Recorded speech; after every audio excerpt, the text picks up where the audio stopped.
Ladies and gentlemen, please welcome the inductees and honorees of the 2022 Texas Panhandle Sports Hall of Fame.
Well, as they say in church, be seated.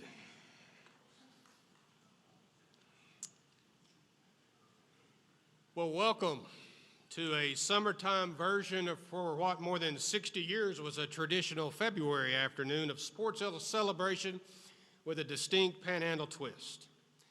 Welcome to a gathering where the best of today and the best of yesterday are honored among their family, friends, and even rivals. Welcome to an idea that has stood the sometimes harsh reality of test of time. Welcome to the 64th annual Texas Panhandle Sports Hall of Fame ceremonies, or a June afternoon to recognize athletic achievement. You know, this has normally been held for years and years the second Sunday of February. But there was this thing called the COVID pandemic that we were still in the grips of late in 2020 when the decision was made to push the date back to make something like this possible in 2021. So now, mid-June, into the sports calendar of the school year, kind of seemed like a permanent part of the ceremonies going forward. But no matter the time, this is 64 years, 7 different decades, and that's a long time. For the 9th year, Kids Incorporated has been the leading and perfect sponsor for the Hall. And if 64 years sounds like a long time, and it is, Kids Inc. has been around 14 years longer than that, 78 years and counting. So for the 64th time, folks just like you have gathered to reflect and honor the local greats who have earned induction into this shrine that by the end of this afternoon will total 196. Out of thousands and thousands of athletes and coaches, we are honing in on just a select 200 for this shrine. Also, we'll honor the current crop of athletes and coaches who have added to the rich sports tradition of the Panhandle. This afternoon, we will induct number 193, 194, 195, and 196 into the Hall of Fame. And that's pretty unique for this little top of Texas. You know, there aren't many regions which have something like this, or certainly something like this for this long. You know, I've talked to those from outside this area who've been to these, and they all kind of say the same thing. Do you know how nice this is? And I wish we had something like this too. Well, there is one because a man named Put Powell, an Amarillo Globe News sports columnist, and advertising executive John Heedland put their energies and ideas together in the late 1950s, enlisted the sponsorship of the YMCA, and built something a little special, a lasting tribute to sports and the men and women who play them in the Panhandle. After their deaths, the baton was picked up by men like Garrett Von Netzer, Warren Hassey, and David Jones, among others, to continue forward. When the YMCA closed here, Kids Incorporated stepped in, and so for more than 60 years later, it's still going strong. It's going strong because the Hall of Fame is not so much about plaques and pictures on a wall, although they are certainly enshrined at Kids Incorporated and interactively online, but it's about people. It's about athletes and coaches with many of the same dreams and goals, and when their time is done, others take stage with the same dreams and goals year after year, decade after decade. Many of you in the audience are their support system. Those on stage will be the first to say that they are, in so many words, a tree with a deep root system that extends to coaches, parents, wives, husbands, older brother, sister, friends, certainly to teammates. Many of you who played a big role in their lives are here today, and in many ways, their award is yours also. Before we move along with the program, there are always former members or current members of the Hall of Fame who come back each year. I think they come back for the free food and to show off their hip replacement, but hey, you know, they're here. If you are a member of the Hall of Fame, would you please stand and be recognized? We have a few, I think, somewhere. Maybe not. Well, okay, let's do it this way. If you think you should be in the Hall of Fame, would you please stand up? There we go. I knew we'd get a few more there. Well, again, welcome to athletes, coaches, inductees, family, and friends. You'll be glad you gave up a portion of your Sunday afternoon to be here. To provide an official welcome and voice our invocation is the Executive Director of Kids Incorporated, the corporate sponsor of the Hall of Fame, Mr. Jimmy Lackey. Jimmy? Thank you. Well, it is certainly my pleasure on behalf of our board of directors and our staff to welcome each of you here today. This is a big treat for us each year. There's a lot of work that goes into this. You can't imagine all the I's that have to be dotted and T's that have to be crossed. But to get here and spend time yesterday at our media conference with our inductees and their families, and to have you all here today is special. So if you don't mind, let's pause just a minute and let's go to the Lord with prayer, please. God, we are so grateful for this opportunity and together at this place and celebrate life in general, but today we're grateful for the gift of athleticism. Each one of these athletes that are honored here today, the gifts of leadership and mentorship that these coaches provide, the gift of the legacy that our inductees, who you will hear from later today, you will understand the meaning of legacy, and we're grateful for those things here in the Panhandle. Be with us during this time, Lord. It's a difficult time in our country, and we need your hand. Be with those that protect our freedoms overseas, guide and direct us, and please provide safety to all those that travel home today. All these things I pray in Christ's name. Amen. Real quickly, I've got to do things the right way, and I've got to take a minute to thank my staff. Again, they were here at 11 o'clock this morning, making sure you all had a program and a tablecloth and something to eat back in the back. So please make yourselves at home here today. There's snacks and food back here. The restrooms are this direction. We want you to be comfortable. And Stacy Knight, where's Stacy hanging out? She always hides at this time. Kiva, point her out to me. Raise your hand, Stacy. She's behind the screen, that figures. How many of you got a call from Stacy during this time? Raise your hand. Stacy Knight. How many of you got calls asking for information, pictures, things of that nature? I'm telling you, this woman is a machine. And when you look at 95 some odd state champions and all of these folks that are sitting up here, and we got to get information on every one of them. Kiva Bell, my assistant for the past 16 years. Ashley Hildebrand, our Director of Marketing and Communications, who built the website that we have for the Panhandle Sports Hall of Fame. Details, details, details, and they're accurate. Give them a round of applause. They do a great job. Thank you to our Panhandle Sports Hall of Fame Committee. I'm going to ask those on the committee to please stand and be recognized. All of our members of the Hall of Fame Committee.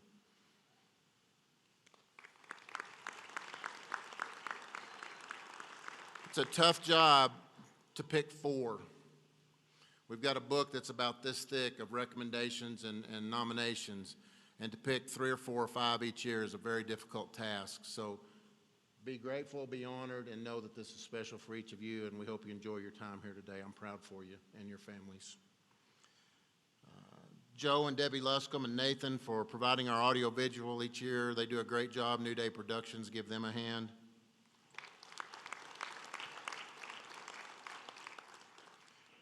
John Mark to continue being the MC of this event each and every year. And if you think it's not difficult, try it, because I had to do it once when he was inducted, and I'm glad I only had to do it one time. All of those presenting today, Steve West, Lance Lawnert, Phil Woodall, Jack Knight, thank you all for giving your time today to come and help present. Again, the restrooms are over here, food back here. Sit back, relax, enjoy yourselves, and enjoy a day of athleticism here in the Panhandle of Texas. Thank you all for being here today.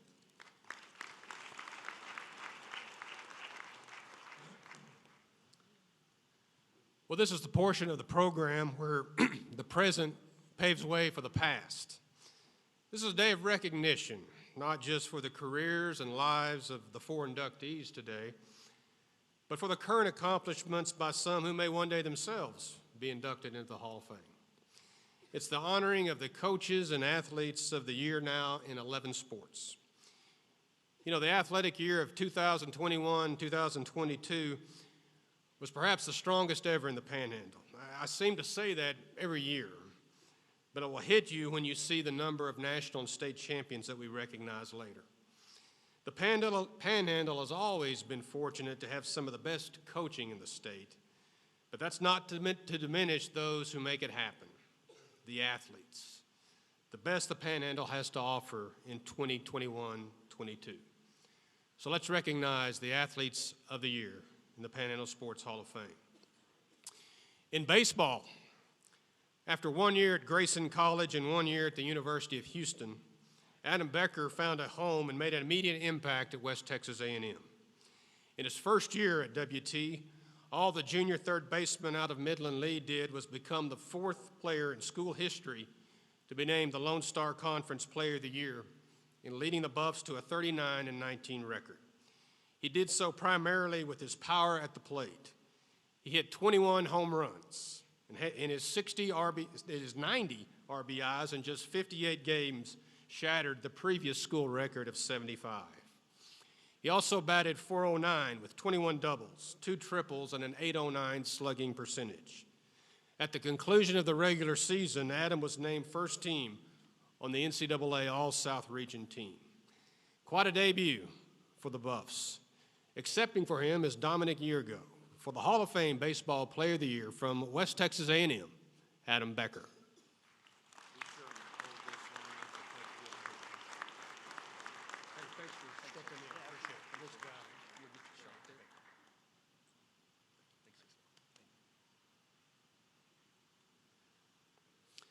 In basketball, Villanova University, which is a college blue blood program out of Philadelphia, knows what local basketball fans have known for a good while.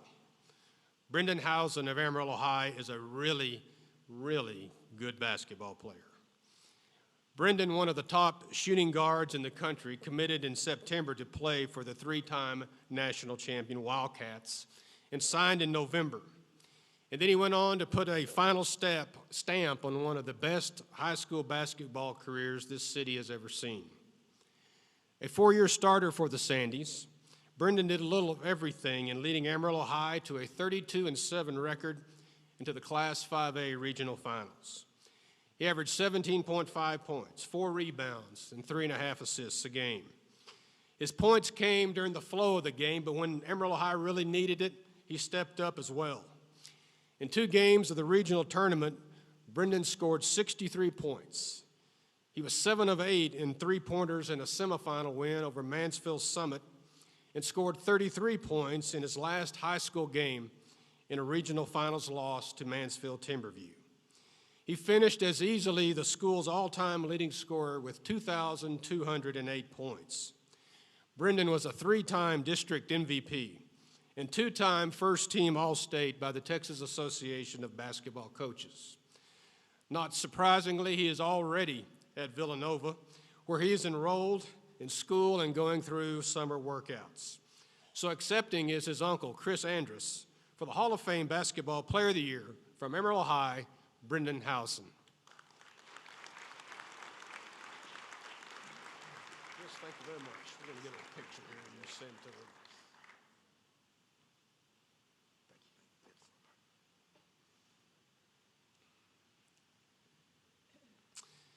In cross country, you could not have a better season than what Cameron McConnell had last fall for Randall.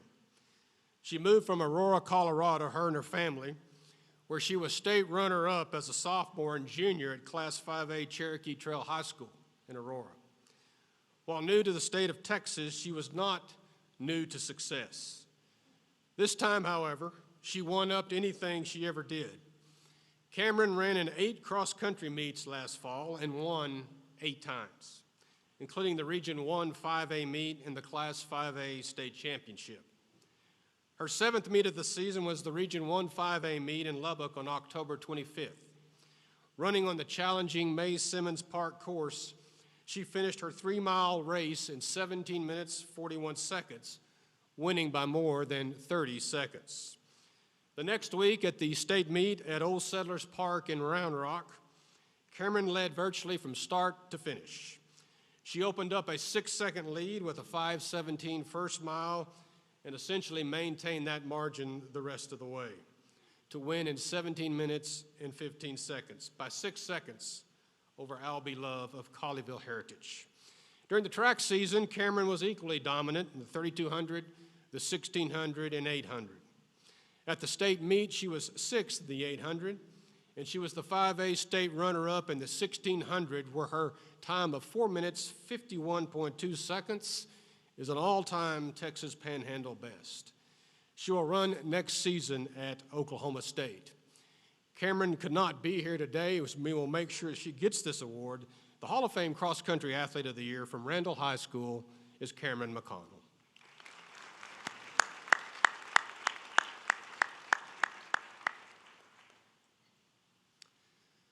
Moving along to football. Cody Rennie of Stratford was the heart of an Elks team that stormed to a 15-1 record in the Class 2A state championship. You know, if you just took his defensive stats alone, that would be pretty impressive. As a defensive back, he tied for the team lead with 183 tackles to go along with 6 interceptions. But it was on offense where his value was exceptional. Opponents could just kind of pick their poison. As a quarterback, he could run or throw equally as well. On the ground, he just missed rushing for 2,000 yards, finishing with a team-high 1,936 yards to go along with 36 touchdowns. Through the air, he threw for 2,373 yards and 21 touchdowns. That goes to 4,359 yards and 57 touchdowns. He was best in the biggest games. In the 2A title game at AT&T Stadium in Arlington, Cody was 14 of 17 through the air for 282 yards and 2 touchdowns, and rushed for 70 yards and another score in a 39-27 win over Falls City, in which he was named the game's offensive MVP. For a senior, that's a pretty good mic drop. The Hall of Fame Football Player of the Year from Stratford High School, Cody Rennie.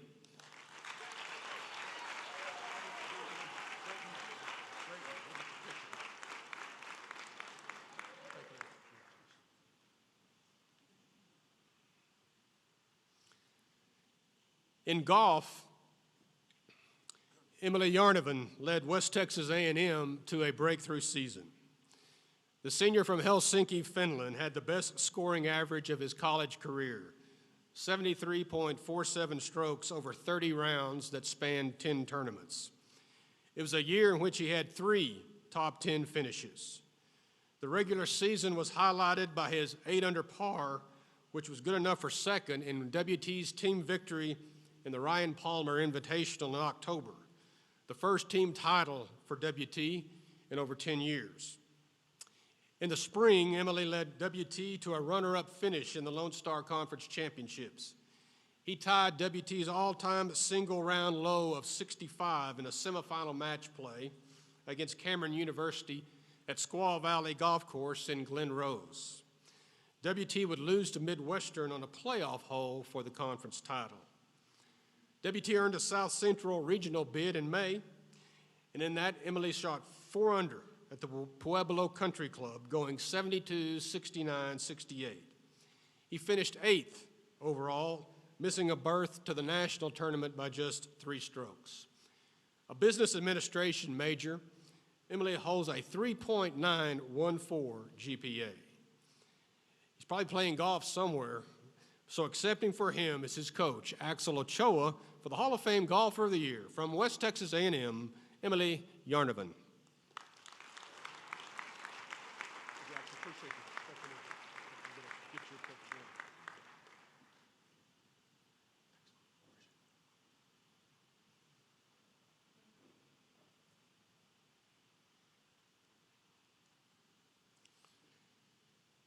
In soccer, Jaime Carrillo is just a junior, but the Paladuro forward has already established himself as likely the best high school soccer player from Amarillo ISD High School. Last year, as a sophomore, Jaime, in winning this award, scored 39 goals with 15 assists, and his 54 points were top 5 in the state to lead Paladuro to the Class 5A regional semifinals. That's a pretty high bar to set in 2021, but it is one that Jaime cleared with ease this spring. This time around, he scored 60 goals with 21 assists, a combined total of 81 and an average of 1.7 goals assists per game, as the Dons finished with the area's top mark of 24-2-2 and again finished in the 5A regional semifinals. For the 3rd consecutive year, he was the District 3-5A MVP. And for the 2nd year in a row was a first-team All-State selection, in addition to being named the Amarillo Globe News Boys Player of the Year for the 2nd consecutive year. Jaime is also a standout on the Amarillo Drifters Club team and the Amarillo Energy, a local semi-pro team. Jaime could not be here last minute, but we'll make sure he gets the award for the Hall of Fame Soccer Player of the Year for the 2nd year in a row from Paladuro High School, Jaime Carrillo.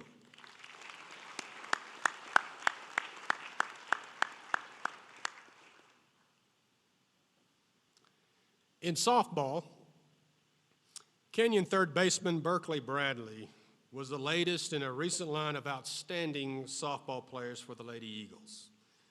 A 4-year starter for Kenyon, Berkeley put the finishing touches on a standout career in helping the Lady Eagles to the Class 4A regional semifinals and a 28-10 record.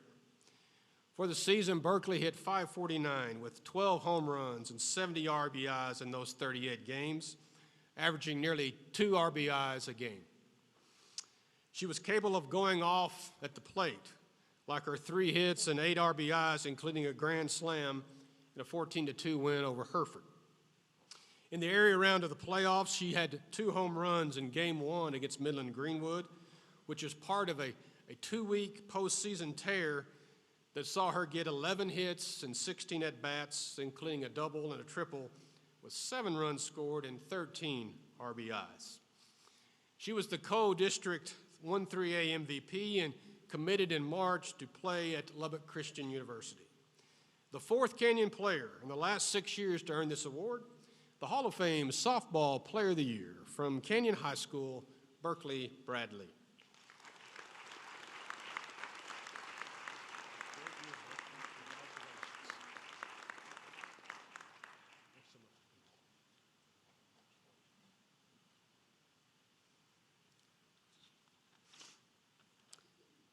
In tennis, Eleanor Archer of Amarillo High had a season like no girls tennis player in the history of Amarillo ISD has ever had. A little more than a month ago, she became the first girl from the city to win a state championship in singles when she captured the Class 5A crown at the Northside Tennis Center in the greater San Antonio area. Just to get to the state tournament, she had to win a regional playback after falling to Wichita Falls riders Axel Yarneman in the finals. She had to win a playback to qualify for the state tournament, which she did.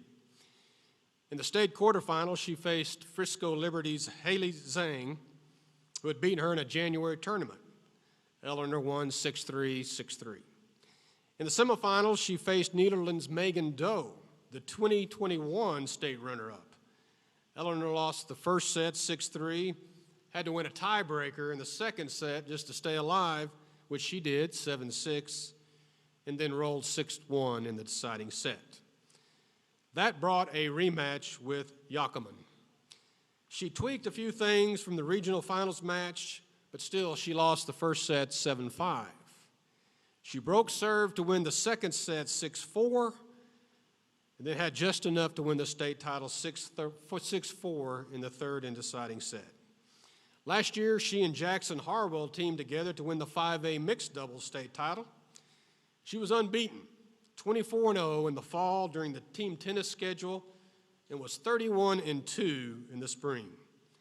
Combined record, 55-2. And she's got one more year at Amarillo High.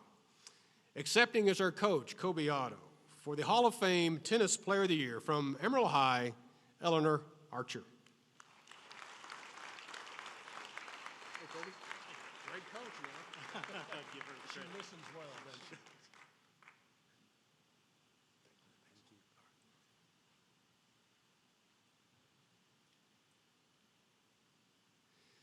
In track, I'm not sure we've ever had quite a year like 2022 in terms of state and national champions in track. There were 5 national outdoor champions from WT and 17 state champions in high school. There were 5 that were multiple state or national champions. That kind of tells you what kind of quality we had to put under a microscope. So maybe it's not such a surprise that in this sport there are co-winners. Mackie Land of Panhandle capped an undefeated season by winning 2 individual state gold medals and anchoring a record-setting gold medal relay at the Class 2A state meet in Austin. She won the Class 2A 400 meters for the second year in a row, winning by 5 seconds, which you don't do that state meet usually. She won by 5 seconds in a time of 54:21. Earlier in the year, she set a meet record in the 400 at the Amarillo Relays in 53:8, which is the second fastest time ever run by a Panhandle athlete.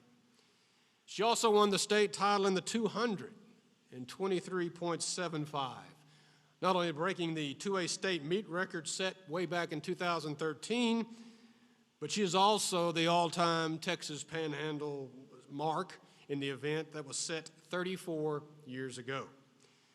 Mackey ended her high school career by anchoring Panhandle's 1600 relay to a winning time of 355.79 that broke the 2A state meet record that Panhandle had set the year before.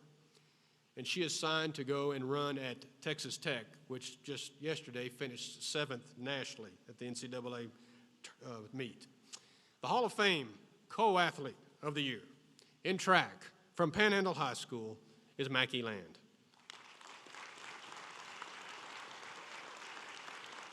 Well, congratulations, great year. Let's get our picture here. Awesome year, thank you. All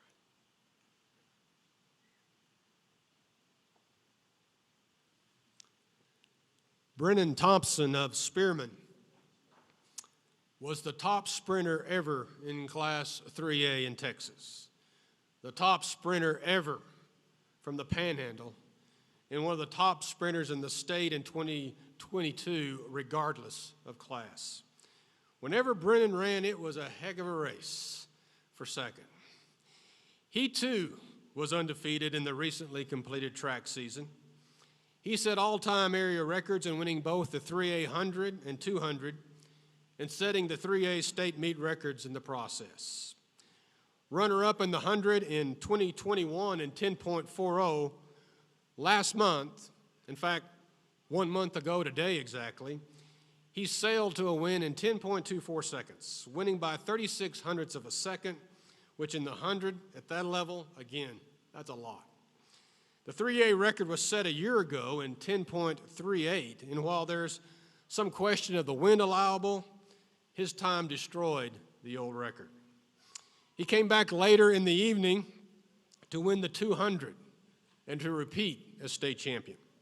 A year ago, he won in 21:27, this time even faster, 20.73, breaking the old 3A state mark of 21:07 that was set 32 years ago.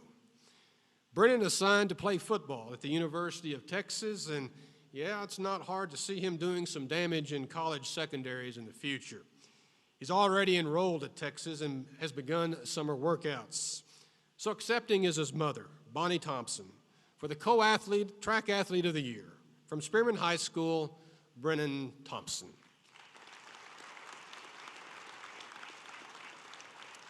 Congratulations, Bonnie. We'll get our picture here.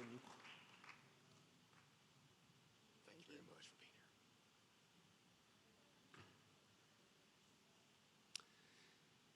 being here. In volleyball, West Texas A&M volleyball coach Kendra Potts, who will be honored here in a little bit, probably shed a tear or two when it was finally time to say farewell to Chandler Vogel. Coach Potts got everything she possibly could, though, in 4 years from her ace libero. Chandler Vogel said in a TV interview last fall, "I wanted to do two things when I was at WT, become an All-American and break the record." Well, Chandler was an All-American on the American Volleyball Coaches Association team in 2021, and she broke the record that she was after. The record was for career digs for the traditionally nationally strong WT program. The Hereford native did just that with 2,659 digs, shattering the old record of 2,423 set ironically, or maybe not so ironically, by another Lady Buff from Hereford, Lauren Bevel, in 2009 to 2012. You know, a libero is a defensive specialist, a back row specialist. You're not going to go very far if you don't have a strong libero. Chandler was the first player ever to be named the LSC Libero of the Year 4 straight seasons from 2018 to 2021. Last fall, in her senior year, Chandler had 565 digs to help the Lady Buffs to the national quarterfinals and a 26-5 record. She takes her place in the long line of great ones for the Lady Buffs. The Hall of Fame of Volleyball Player of the Year from Hereford and West Texas A&M, Chandler Vogel. Let's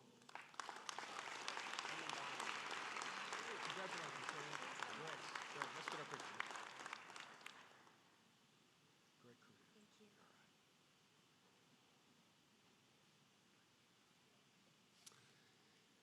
you. And in wrestling, you know, they say true perfection is elusive.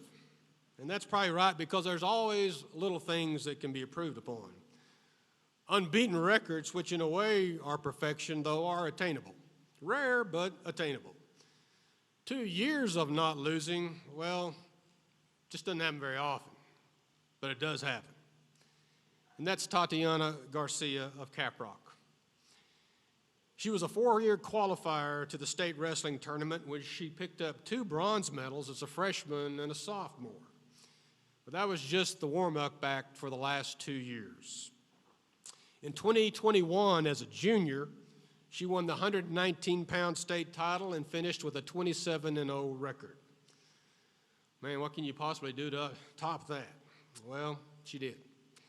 Tatiana repeated as 5A state champion at 119 pounds with a 41-0 record. She showed for the final time just how dominant she was at the state meet when in her first 3 matches they all ended in quick pins, all under 2 minutes, including Angelica Avita of El Paso Bel Air in the semifinals. Her opponent in the finals was Kaylani Guillermo from El Paso Chapin, who had been equally as dominant with 3 pins herself. In this Titanic championship match, Tatiana was able to out-wrestle her, winning on an 11-5 decision. Said her coach, Chris Allen, her work ethic is at another level. She works like she's never won anything before. Tatiana's mother, Minnie, was on the 2000 state championship team at Caprock. The last 2 years, Tatiana is 68-0. The Hall of Fame Wrestler of the Year from Caprock High School, Tatiana Garcia.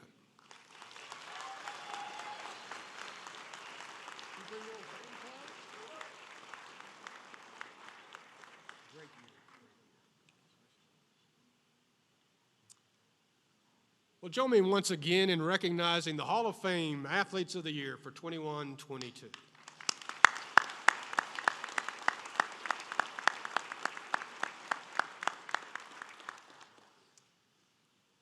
Now the first of 4 special awards. The Hall of Fame Super Team Award annually goes to the top team of the year regardless of sport, regardless of class. And there are plenty to choose from in multiple sports this year, and I mean plenty.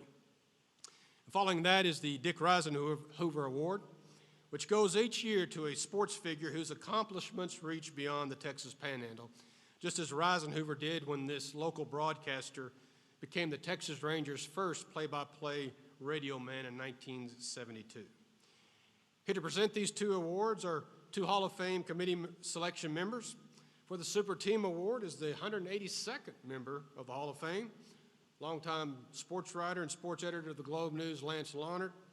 And the Reisenhoover Award present that as a former TV news reporter, justice of the peace, and longtime football, basketball, volleyball, and baseball broadcaster Phil Woodall.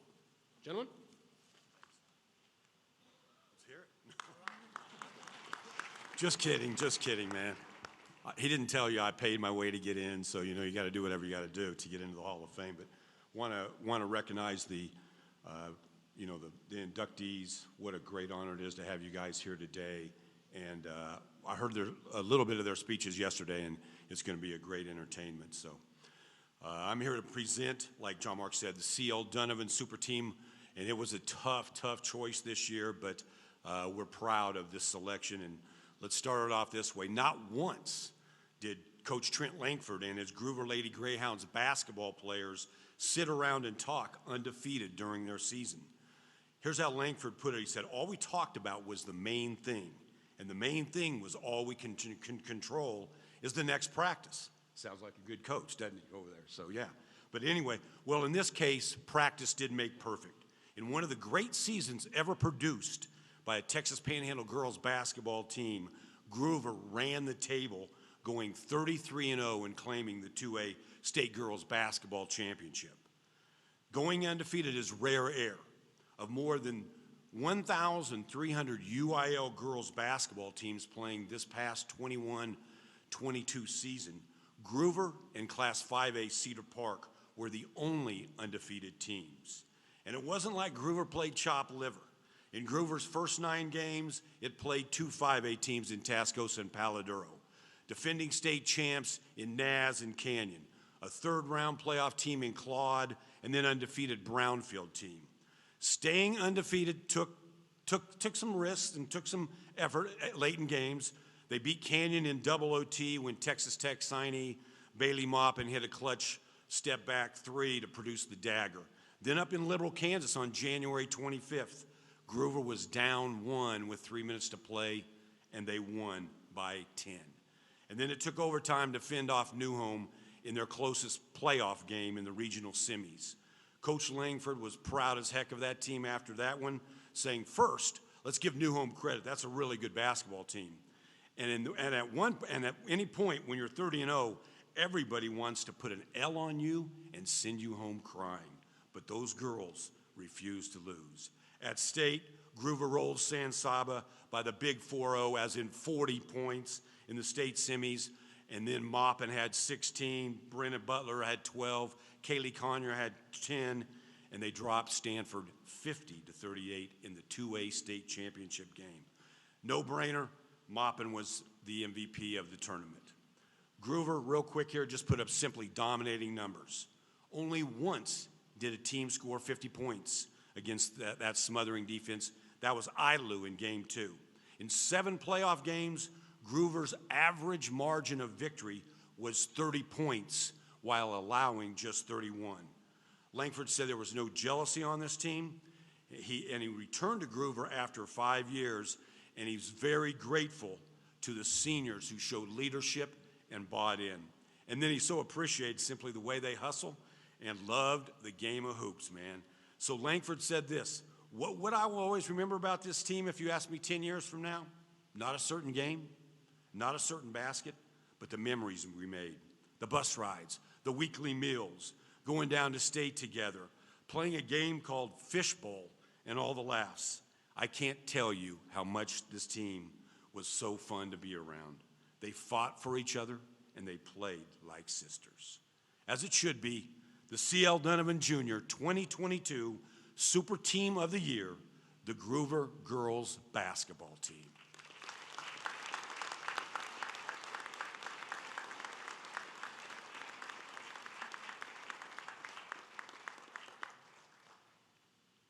I just want to take a moment to say thank you to the committee.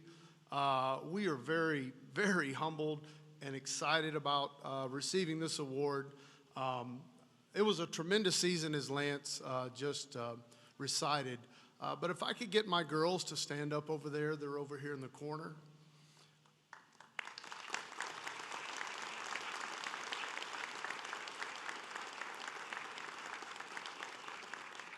It was a season like no other. I want to say thank you to my 4 seniors. Without leadership, these things don't get done. They bought in. They led the whole way. I think these girls created a sisterhood that will last for a long, long time. And like Lance said, the memories that we made, those will be things that we'll talk about when we get to reconvene at the state tournament in 10 years, in 20 years. And so I certainly appreciate all the efforts that they gave this year. New coach coming in, learning new things, learning new terminology. But you don't win things like this without a complete team, and that's what we had this year. But again, I want to thank the committee for your efforts in selecting us as this team. Thank you so much.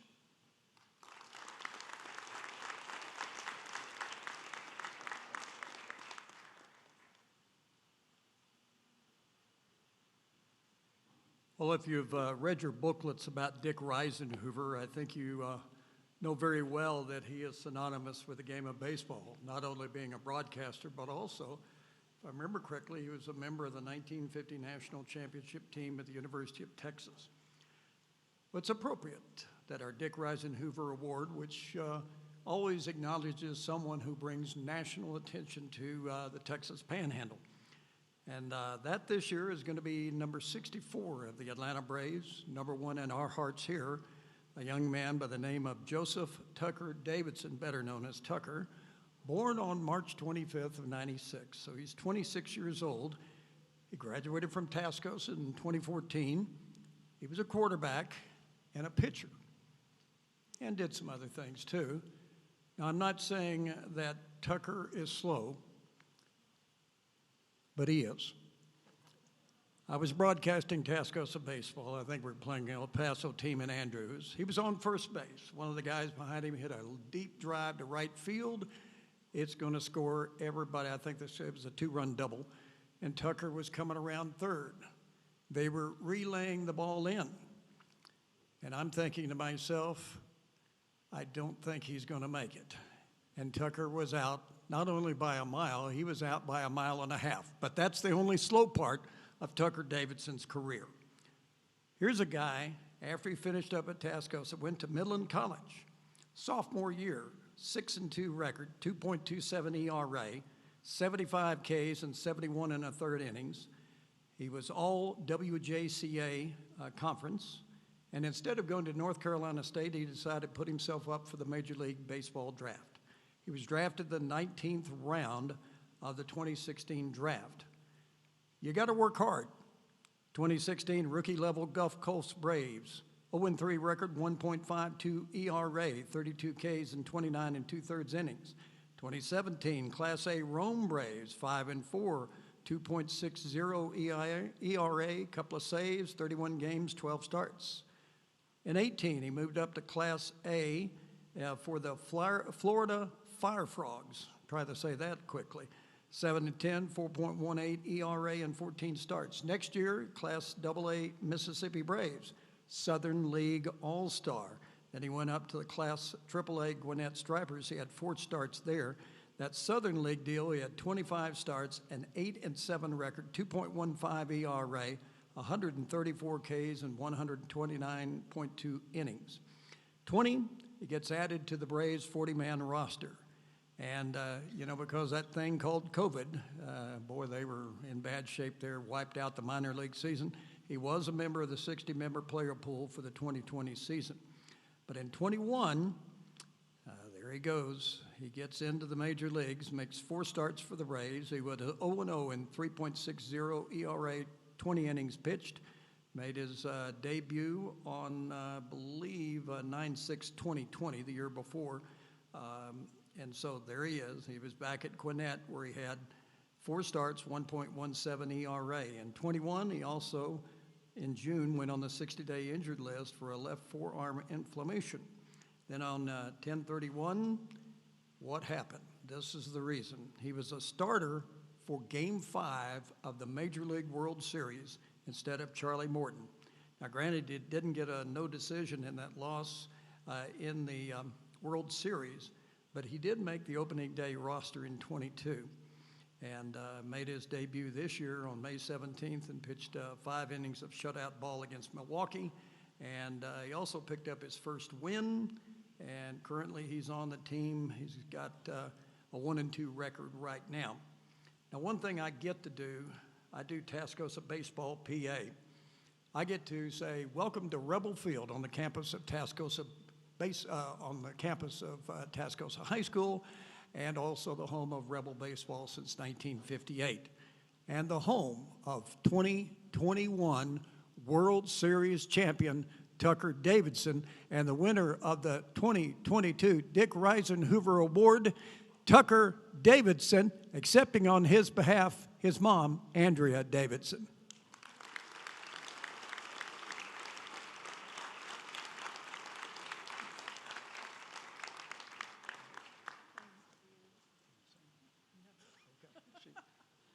She wants to remain quiet. One thing I will say, Andrea, during that playoff run, you gave me a T-shirt or a cap. I can't remember which one, but I always remember that. And that was when I weighed over 300 pounds, so it doesn't fit anymore. So anyway, congratulations. Let's have a nice hand for Tucker Davidson.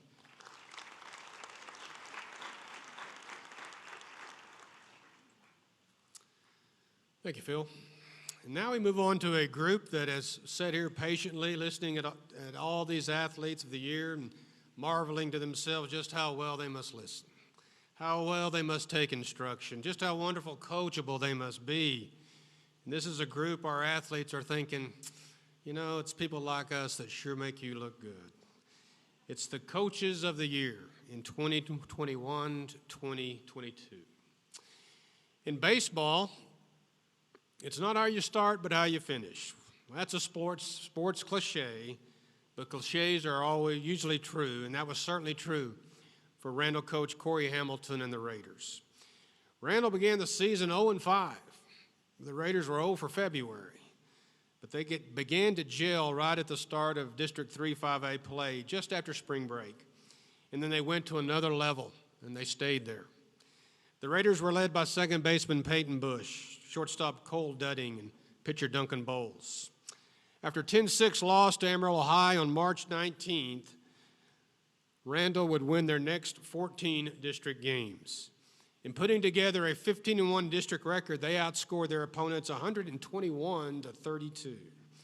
They continued their hot streak in the playoffs, sweeping Lubbock Monterey in 2 games and shutting out El Paso Cañutillo in the area round for their 17th win in a row. That brought up a number two ranked Lubbock Cooper in the regional quarterfinals and Cooper's 24-game winning streak. Well, Randall got 18 in a row, 5-3 in the first game, lost in extra innings 4-3 in the second game, and then fell in the deciding third game. But it was Coach Hamilton's 9th appearance in at least the regional quarterfinals, as the Raiders finished with a 27-9 record and winning 27 of their last 31 games. The Hall of Fame Baseball Coach of the Year from Randall High School, Corey Hamilton.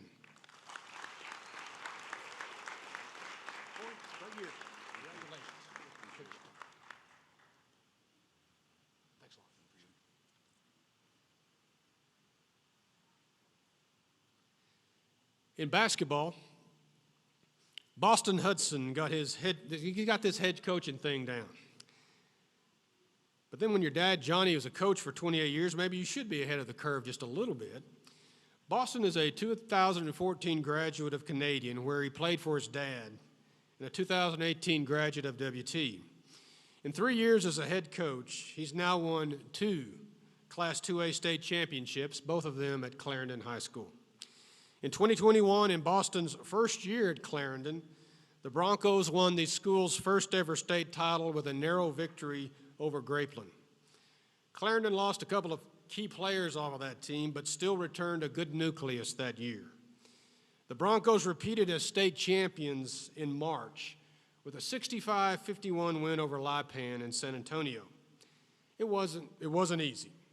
Clarendon, as defending state champion, they always got everyone's best game. And Coach Hudson and this team had to navigate through some off-the-court issues. But Coach Hudson still had Jamari Davis. He still had LaMarcus Pinniger, who you'll hear about shortly. That's pretty good. The Broncos finished with a 31-2 record and won their last 21 in a row, 18 of them by double digits. Boston's 2-year record at Clarendon, 58-6.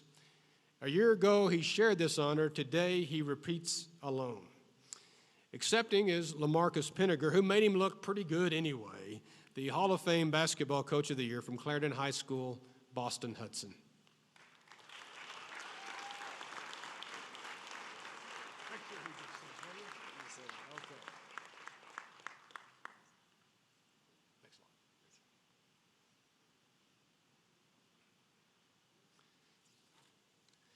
In cross country, running mile after mile, day after day, beginning in the summer, it's not a natural thing to do. A coach who is responsible for setting up workouts for cross-country athletes and to get them to peak at the right time of the season, he has to use every motivational tool in the toolbox to get a team to buy in. Wellington girls cross-country coach Chris Sumrall was able to get the absolute most out of his Lady Rockets, and Wellington needed every bit of it, as the Lady Sky Rockets were able to claim the Panhandle's only cross-country state title when they won the 2A crown in Round Rock in November. They were led by Kyla Kane, who won the individual title in 11:54.6 in the 2-mile race. That's not too surprising, as Kyla, one of the area's top basketball players, has won 3 golds and a silver at the state track meet in the 1600 and 800. But Wellington, they were second at regionals. They won the state title with 78 points, just enough to edge runner-up Cristobal, which had 82. That meant that Hadley and Harley Gomez's 10th and 13th place finish, and Addie Mock at 24 and Diamond Garcia at 30, those places were just as crucial in placing where they did. It's convincing those girls that while they may not win, finishing as high as possible was going to determine a state championship. And for Coach Sumrall, that proved to be true. The Hall of Fame Cross Country Coach of the Year from Wellington High School, Chris Sumrall. Hey, Chris, congratulations.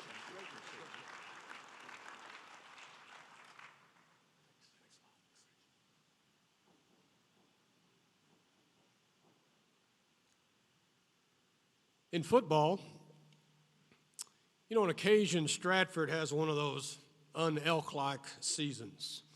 In 2018, they had 6 losses, but they bounced back the next year with a 13-2 record into the 2A Division II semifinals.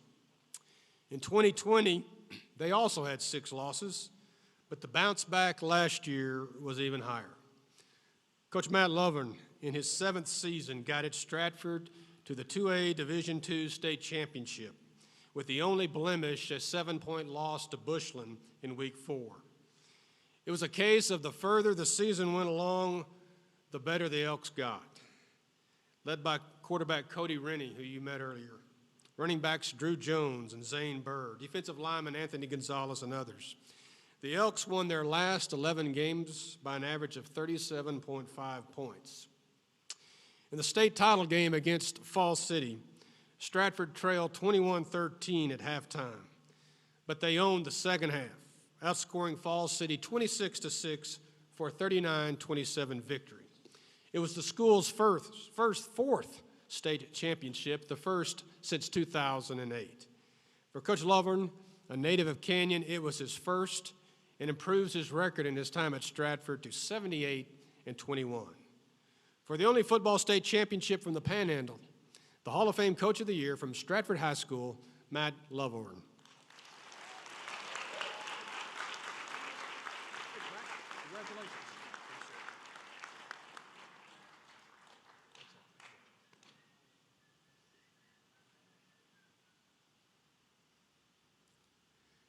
In golf, this past spring was a breakthrough season in many ways for the West Texas A&M men's golf team and third-year coach Axel Ochoa. The Buffs just missed winning the Lone Star Conference Championships in Glen Rose. After defeating Cameron in the semifinals, they fell to Midwestern by 1 stroke in a 1-hole playoff after the 2 teams were tied after 3 rounds. It was WT's highest team finish ever, beating a 4th-place finish in 2012.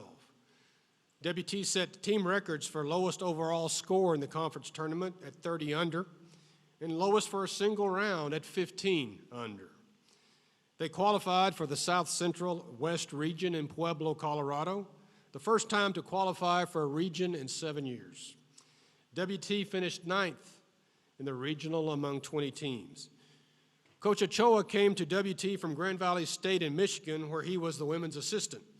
Prior to that, he founded a company that identified and recruited international students for American universities. He knows how to do that pretty well. See, Coach Ochoa is a native of Buenos Aires, Argentina, and came to the United States where he was a 4-time All-American golfer at Oklahoma Christian. And among his top 5 scoring golfers this past year, 3 of whom are underclassmen, 2 are from Sweden, 1 from Finland, and another from Spain. The Hall of Fame Golf Coach of the Year from West Texas A&M, Alex Ochoa. Congratulations, Alex. Great year for you guys. Keep going.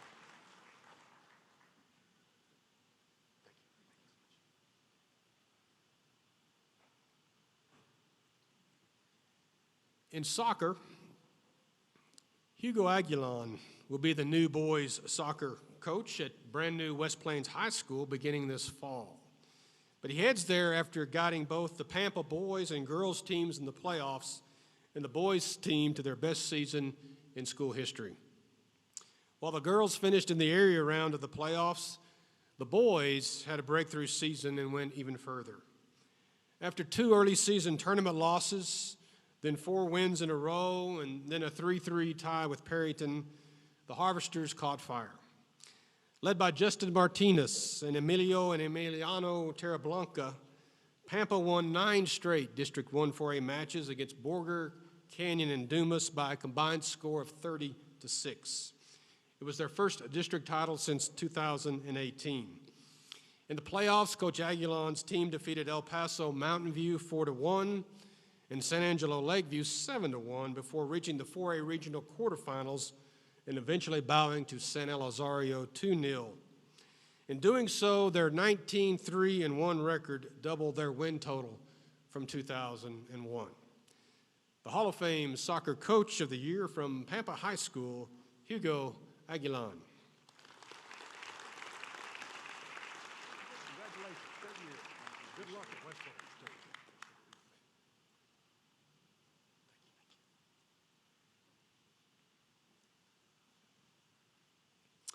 In softball, whether it's wrestling, where he won 7 state championships at Caprock, or softball, where he's helped turn Bushland into a recent softball power, success and Scott Tankersley seemed intertwined.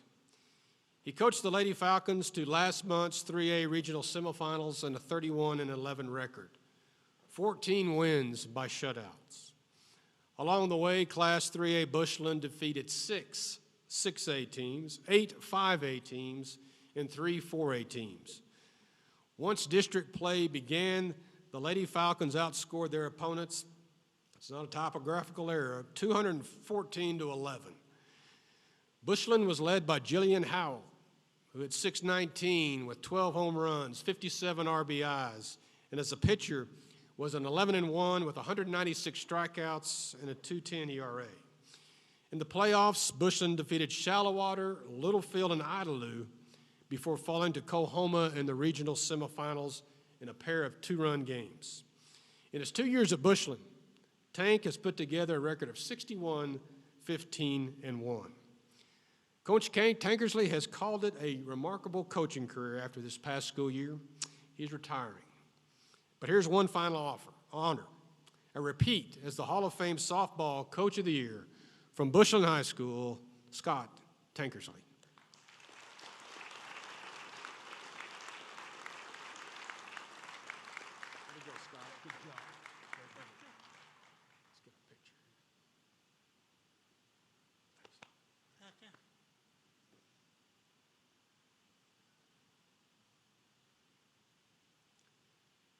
In tennis, Kobe Otto has won this award 4 times, twice at Palo Duro in 2001 and 04, and now at Emerald High in 2017 and this year. But there hasn't been a year quite like this one for the veteran coach. Let's start back in the fall during the team tennis season. Emerald High put together a 23-2 record and shared the District 1 5A title with Randall. They advanced to the regional quarterfinals, narrowly losing 10-8 to Abilene Wiley, which would go on to the 5A state team tennis finals. So just a little bit either way, and they might have been Emerald High in the finals. In the spring, during the individual part of the season, the Sandys dominated like no other 5A team in the state. Start with Eleanor Archer, who you earlier received the tennis award. She won the girls' singles. Taylor Vigil and Wade Bryant captured the boys' doubles state crown in a thrilling 3-set final victory.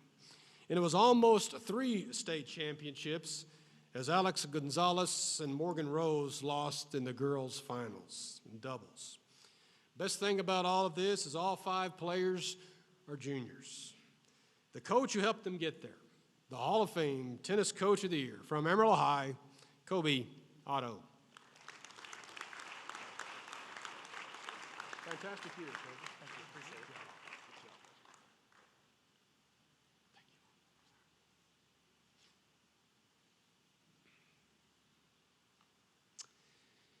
you. In track, Matt Stewart continues to keep West Texas A&M among the very best, if not the best, track and field program in the country in Division II.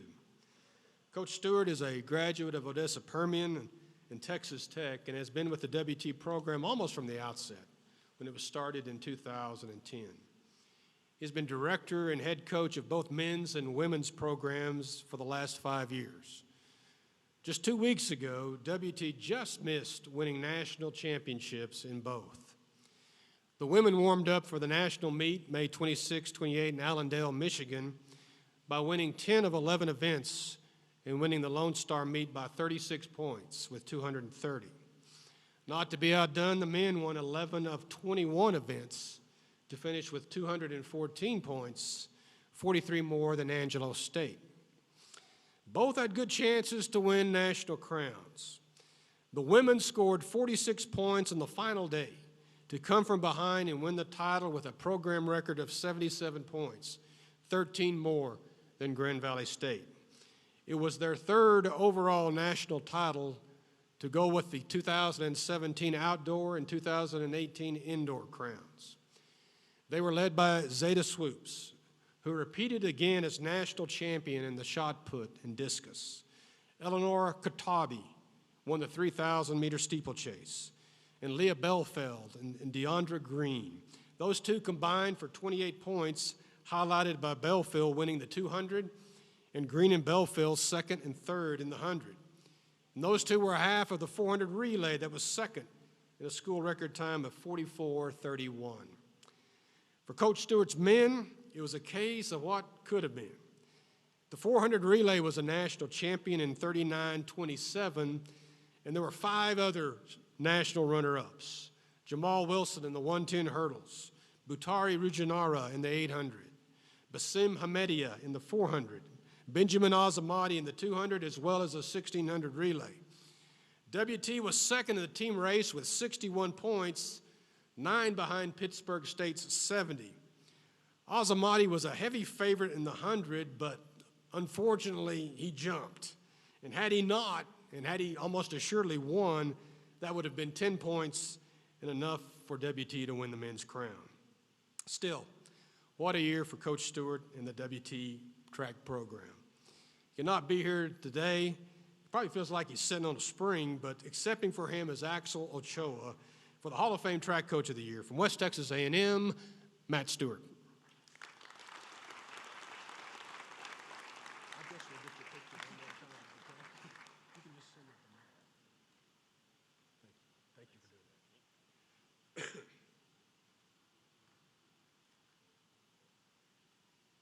In volleyball,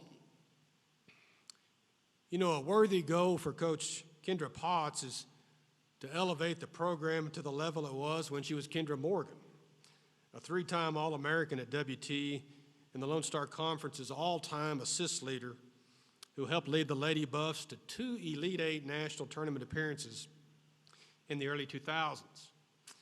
In her 3rd year as head coach at WT, the program is on its way to doing just that.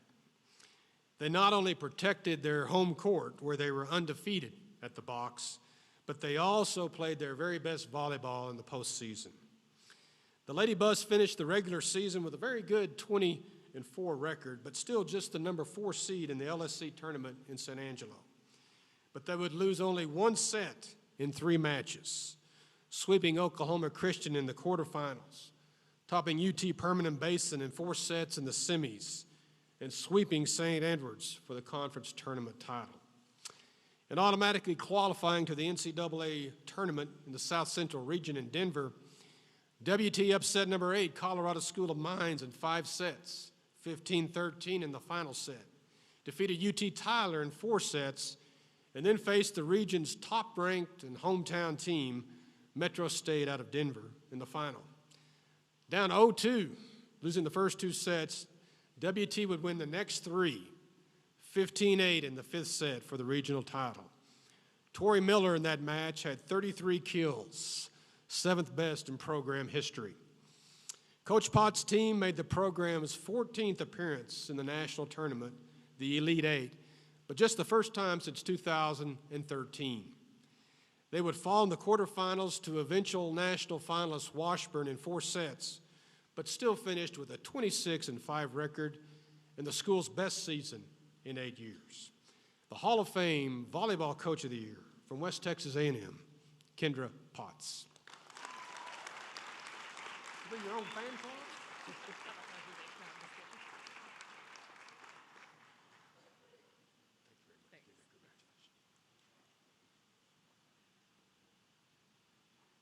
And in wrestling, it's possible to have a better season than what Chris Allen of Caprock experienced, but not by much. In fact, as head coach of both Caprock boys and girls programs, the girls won double state titles. The Lady Longhorns won the state duals title in the middle of the regular season, and then added to that with their overall Class 5A state championship in February. The Lady Longhorns won their 12th state title in school history, but their first since 2012. They won it with 107 points. That topped Azle, where Coach Allen formerly coached, which had 98 points. Caprock was led by Tatiana Garcia, who you met earlier, 41-0 this past season, state champion at 119 pounds. And Caroline Cadena, who was 38-2 at 148 pounds. State runner-up was Nyessa McCampbell at 185 pounds. But team points, which Coach Allen preaches the importance of, were critical in winning the title, as some key fourth and fifth place finishes were huge. In the boys division, Caprock finished third overall with 77 points, 16 behind state champion Lucas Lovejoy's 93. The boys earlier in the season were state runner-up in the duals meet. Coach of one of the top wrestling programs in the state, having just completed his fourth season here, the Hall of Fame Wrestling Coach of the Year from Caprock High School, Chris Allen.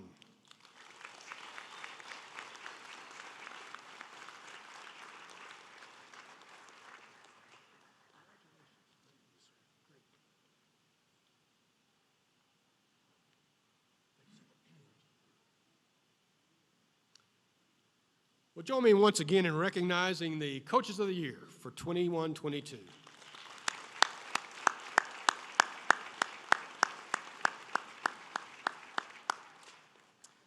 You know, Special Achievement Awards were started a number of years ago to recognize athletes or teams which often did not fit into the 11 sports or whose achievement within them still merited special recognition, thus the name, Special Achievement. To present them are Kids Inc. Executive Director Jimmy Lackey and Hall of Fame Committee member Steve West. Gentlemen.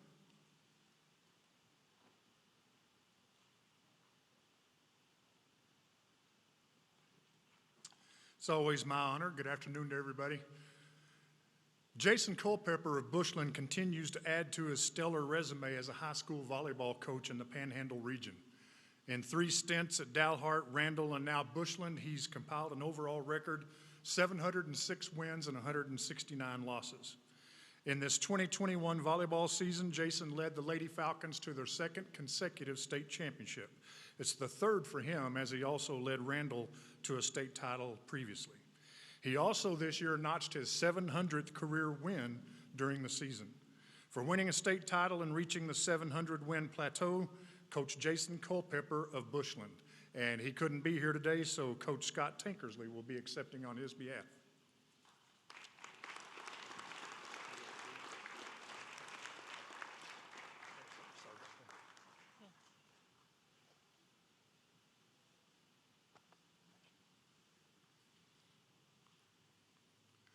During the 21-22 basketball season, Bailey Maupin of Groover High School lived up to all expectations and then some. Bailey led the Lady Hounds to a perfect 33-0 season, culminating with the state championship, their 2nd, where she was named the state tournament most valuable player. She averaged 22 points, 7.5 rebounds, 3 steals, 3 assists per game over the season. And she was named Dave Campbell's Miss Texas Basketball Player of the Year. Bailey was a McDonald's High School All-American, nominee, a 4-star recruit, top 60 player in the nation, heavily recruited in the Big 12 and the SEC, and is signed to play basketball for Texas Tech University in the fall. Bailey Maupin, Groover High School.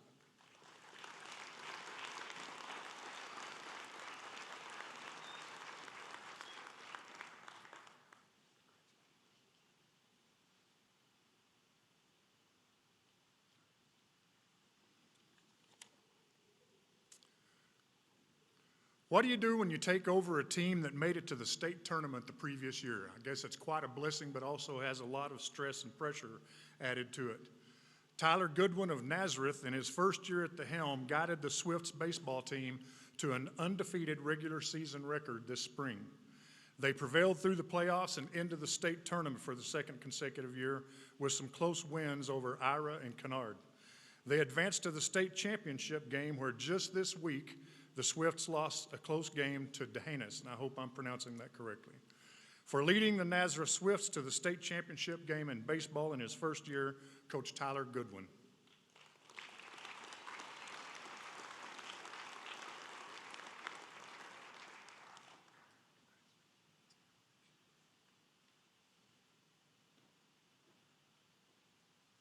Thank you.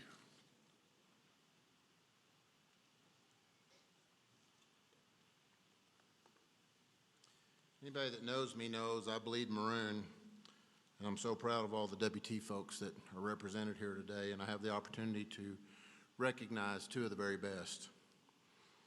Zeta Swoops has left quite a legacy at West Texas A&M University.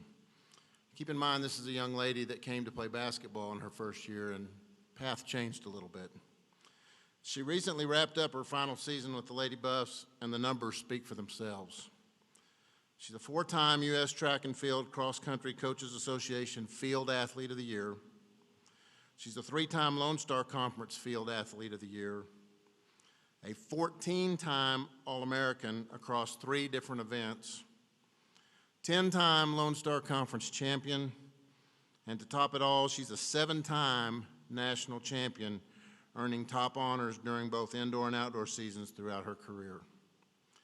She has clearly earned renowned success during her time at WT, and her senior season was certainly a perfect end to her celebrated career. During the indoor season, she brought home a national championship title in the shot put, doing it in historic fashion yet again. She broke both the Lone Star Conference record and her own school record with a throw of 58 feet and a quarter inch. Zeta wasn't done yet. During the recent outdoor season, she earned even more hardware, this time in the discus. Listen to this. With a throw of 186 feet 6 inches, she beat the runner-up competitor by an astounding 24 feet. This throw also broke her own school record, and I still can't believe this was only the 3rd best in NCAA Division II championship meet history. That's unreal. Her success at this meet was crucial to the Lady Buffs earning top honors, as John mentioned earlier, with Zeta contributing 25 of the team's 77 points. She's originally from White Rock, Texas, a small town with a population of about 1,600. Her legacy of one of the most successful field athletes in Division II history has helped put both her hometown and West Texas A&M University on the map when it comes to successful track and field programs. She couldn't be with us today, but I'm extremely honored to be able to accept this on her behalf. Ladies and gentlemen, the 2022 Panhandle Sports Hall of Fame Achievement Award winner, Zeta Swoops.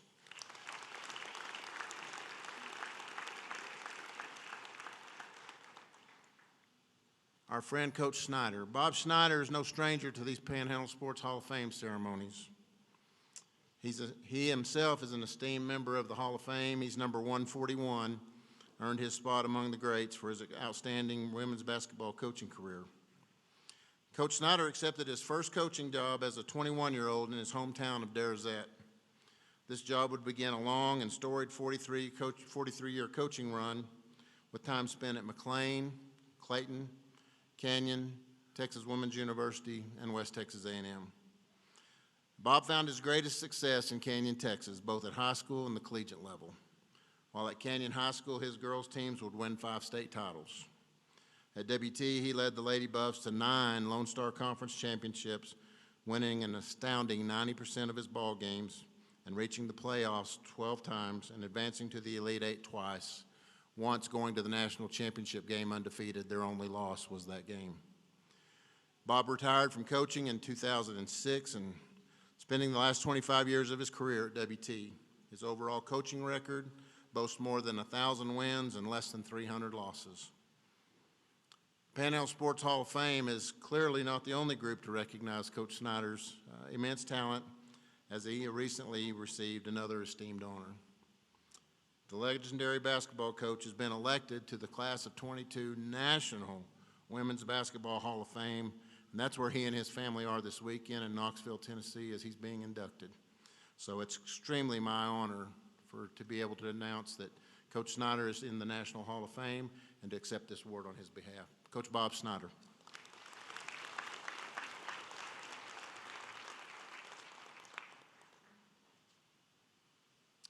Thank you, Jimmy. You know, the lure of sports is the drama, the moments that causes stomachs to churn, palms to sweat, throats to kind of tighten. The Nard and Leslie Cazell Big Play Award is annually presented to such a moment as this. It goes to the play, or in this case, the plays, regardless of sport or level of competition, that means the difference in ultimate victory or crushing defeat in the biggest moment and the biggest stage. LaMarcus Pinniger of Clarendon might have won this award last year after his steal and layup in the last 30 seconds sealed the Class 2A state basketball championship in a 64-60 win over Grapeland. But there were just so many others to choose from. This year, it wasn't so much a big play, but one big play after another, after another, after another. In the state basketball tournament at the Alamo Dome in San Antonio, there really wasn't a hint of what was to come. In the semifinals, a 69-60 win over LaPointer, LaMarcus had a typical game. Solid, but nothing out of the ordinary. 15 points, few assists and steals, just 1 of 6 from the three-point line. I know he thinks he could have shot better. 4 points in the second half. In the championship game against 38-0 Lipan, he had 8 points at halftime. Half of Clarendon's 16 as the Broncos trailed 24-16. They just could not get any offense going. But man, that second half. It was the kind of performance young kids dream about when they're shooting by themselves in the driveway. The kind of what-if game that they replay in your mind when you have free time or before you go to bed and go to sleep. At the 5:13 mark of the third quarter, he scored his first points of the second half with a three-pointer to draw Clarendon to within 26-25, and that opened the floodgates. LaMarcus would go on to score 14 of Clarendon's next 20 points in the game. 4 more three-pointers and a layup as the Broncos outscored Lipan 29-9 in the quarter to take a 39-32 lead. That was 17 points for Marcus in the third quarter.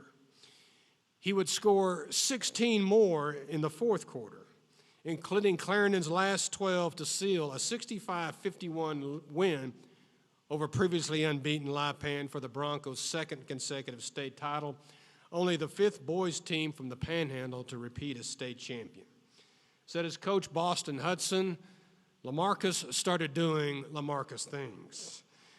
For the game, 14 of 20 from the field, 6 of 10 from the three-point line, 7 of 9 from the free throw line, 8 rebounds. For the math challenged, that's 41 points. The first 2A player to break 40 points in a state championship game in 58 years, going back to 1964. His 33 points in the second half, and it was 33 points in the last 13 minutes. That's a UIL record for most points in a half of any class. Asked about it afterwards, Marcus said, "What can I say? I got hot." Maybe he'll say a couple more things, maybe not. The Hall of Fame Big Play Winner of the Year from Clarendon High School, LaMarcus Pinniger.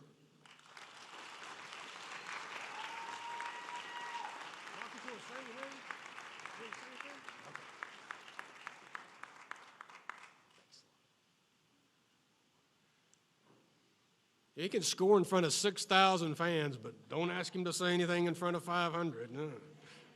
I don't blame him. It can be a little nerve-wracking up here. You know, I've been doing this a long time, not just the Hall of Fame, but sports in the Panhandle, and there has seldom been a year like this one. You're about to see just how much the recognition of team and individual national champions and team and individual state champions which we've been doing for the last several years. And after that is the D. Henry Memorial Courage Award, which is presented to an area athlete who in some ways has overcome obstacles to persevere and achieve when the odds say they shouldn't. For the champion's presentation is Phil Woodall, and the D. Henry Award is presented by Lance Launer. Guys?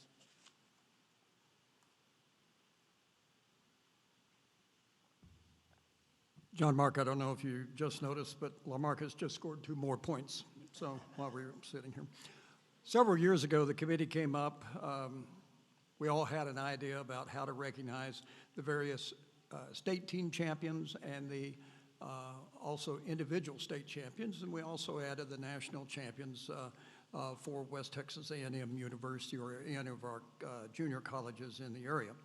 So what we're going to do this year is going to let you know about everybody, and your certificates are at the back, so pick those up after the end of our program today or this evening. Sorry, hopefully we'll be done soon, but anyway, if you're here, stand up and say something. I know we have some state championship teams here, so stand up, and if you want to applaud, you can. So here we go. NCAA Division II individual indoor track champions, national champions. This guy from Ghana qualified for the Tokyo Summer Olympics in the men's 60-meter dash in the indoor track, Benjamin Azamati. Women's shot put, Zeta Swoops. Women's 200-meter dash, Leah Belfield. These are all West Texas A&M. The entire outdoor track champion, national champion, the West Texas A&M Lady Buffs. Here's that name again, outdoor. Zeta Swoops in discus. 200-meter dash, does it sound familiar? Leah Belfield. And I hope I got this one right. Women's 3,000-meter steeplechase, I think she's from Italy, Eleonora Kurtabi. In the outdoor track, we've got 4 guys who won the men's 4x100-meter relay. Desmond Aryi, Benjamin Azamati, Jeremiah Lozon, and Sifiso Mia. I hope I got that one right. Those are our national champions from West Texas A&M. Let's get to the state team champions. UIL, we do have also a winner from TAPS in the individual. Girls cross country in 2A in 2021, Wellington.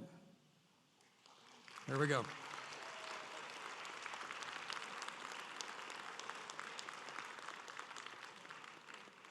In volleyball in 3A in 2021, the Bushland Lady Falcons.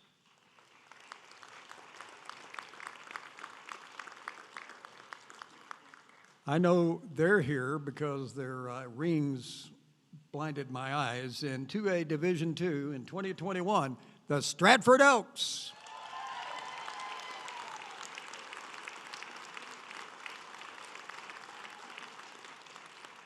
In girls wrestling in 5A in 2022, the Caprock Lady Longhorns.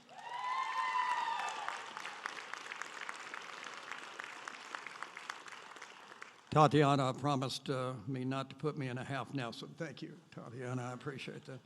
In girls basketball, 2A in 2022, the Groover Lady Hounds.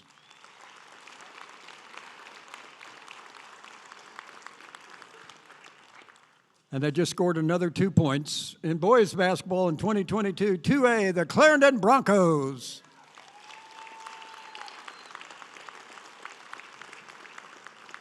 I'm sorry, that was a 3-pointer by Lamarcus. I apologize. In girls track and field, oh, they've been around for a long time. The 4A Canyon Lady Eagles in 2022. Boys track and field in 2022 in 1A Valley Patriots. Hi, guys. And in girls cross country, here are our individual state champions. And boy, it's a great group. Randall High School 5A Cameron McConnell. 2A 2A, Wellington High School. I think she won 3 out of 4 state championships, if I'm not mistaken. Kyla Kane from Wellington. Girls wrestling in 2022, the only time a woman doesn't mind having her weight given out in public. From 5A, Randall High School, Jaron Ortegon, 102 pounds. From Caprock, 119 pounds, 118 maybe, Tatiana Garcia. Caprock, 148 pounds, Corelli Cadena. From Randall, at 185 pounds, Janessa Reynoso. Now let's get to the boys wrestling. 106 pounds from Tascosa, Ethan Sims. 113 pounds from Dumas, Hunter Bogner. From Randall, 126 pounds, Aiden Medina.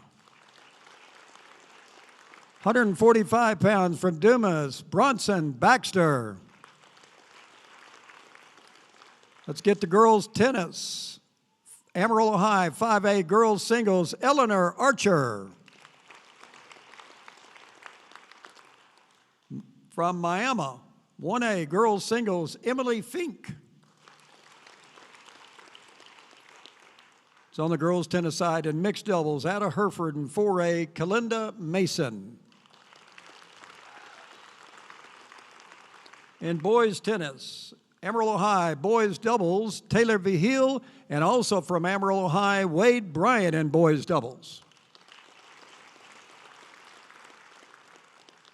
We haven't forgotten you, Nikki. We got you. Mixed doubles, Hereford, 5A, Nikki Villalobos. And in girls golf, Happy High School 1A, Haley Joe Johnson. Girls track and field from Canyon High School, 4A, 800-meter run and 1,600-meter relay, Abry Winfrey. These are all 1,600-meter relays, all from Canyon.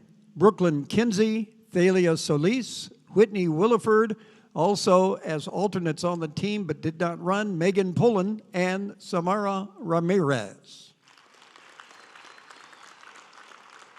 Bushland 3A shot put, Jillian Howell.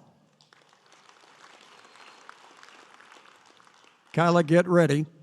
Wellington High School, 800-meter run and 1,600-meter run, Kyla Kane again.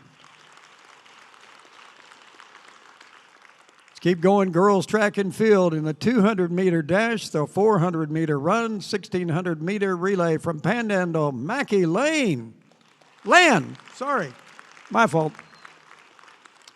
1,600-meter relay also from Panhandle, Sydney 80, Leah Land, and Avery Sides. From Miami, 100-meter dash, 200-meter dash, Anna Hudson. Hi, Anna. Also from Happy, 400-meter run, Emily Berry. And from San Jacinto Christian Academy, the TAPS 2A 3,200-meter run state champion, Caroline Carr. We got the last page. Boys track and field, 100-meter dash, 200-meter dash from Spearman, Brennan Thompson. 3A Bushland pole vault, Eric Grassel. Hi, Eric. Wildorado, long jump, 1A, Dustin Bryant. And from Valley, these are we're just going to do them all together. 400-meter relay, 800-meter relay, all 4 of these guys from Valley High School. Blake Beard, Jackson Edwards, Parker Hartman, and Adrian Valdez.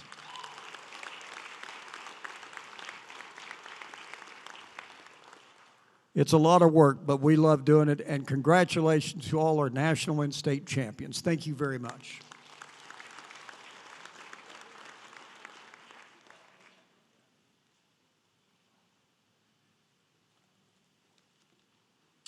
Having something you love taken from you isn't what we wake up every day and wish for, but it happens, and when it does, it hurts. Our 2022 D. Henry Award winner knows all about reaching the mountaintop of basketball and the hurt of having it taken away. That mountaintop experience arrived in 2020 when the Groover Lady Greyhounds captured the Class 2A State Girls Basketball Championship. As a sophomore, her outstanding display of outside shooting and all-around good defense earned her MVP of the state tournament. Her coach this past year, Trent Langford, explains her this way. When she's in range, when she gets in the parking lot, she has that DNA where she plays big when the lights are at their brightest. But she also knew something was wrong her sophomore year. She couldn't move side to side very fast as normal, and then there was just pain, just absolute pain, just doing things. Soon it was discovered she was born with a thing called hip dysplasia. And in the simplest terms, this is where the bone isn't in the socket isn't correctly in there. So basically it's constantly bone against bone. Very painful. It's also called major surgery, and leaving this state MVP in a wheelchair as well as using a walker to get around, and this took for months. Adding to the pain was a problem in her calves called compartment syndrome. And this is where the blood in your calves kind of stays in there and it doesn't dissipate. Your calves stay rock hard. It's very, very painful just to walk. And this also required surgery to relieve the pressure, like 6-inch cuts. So her junior year was pretty much a wash, and she was able to hobble through 5 games. As her senior year rolls around, her movement was still a little slow, and she was still in a little pain, but Coach Langford said there was never a complaint, so I have no idea what her pain level was. And every day, she got better and better. Through her grit, she has inspired those around her, and if you really believe in something we learned from her, you can fight through anything. And like all adversity seems to bring, there was a positive to learn from it. The time off from the game of basketball showed her how much she missed the sport she dearly loves. So her senior year, it was back to the mountaintop with her teammates. She found her way back to the starting lineup, was named a captain, was draining threes all over the court, and played a key role in Groover going undefeated, like we mentioned earlier, and winning the state championship. Langford simply said, I told her every day, I'm so proud of your toughness and grit. She also graduated with a 3.9 GPA. So please help me in welcoming your 2022 D. Henry Award winner from Groover High, Cameron Arms.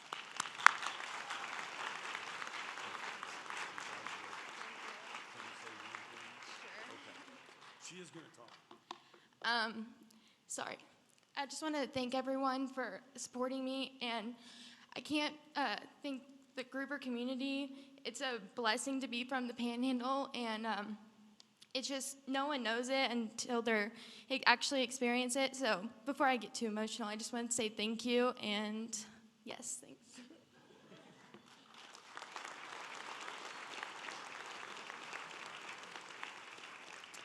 Thank you, Cameron. Appreciate that. Well, now to the signature portion of this afternoon's ceremonies.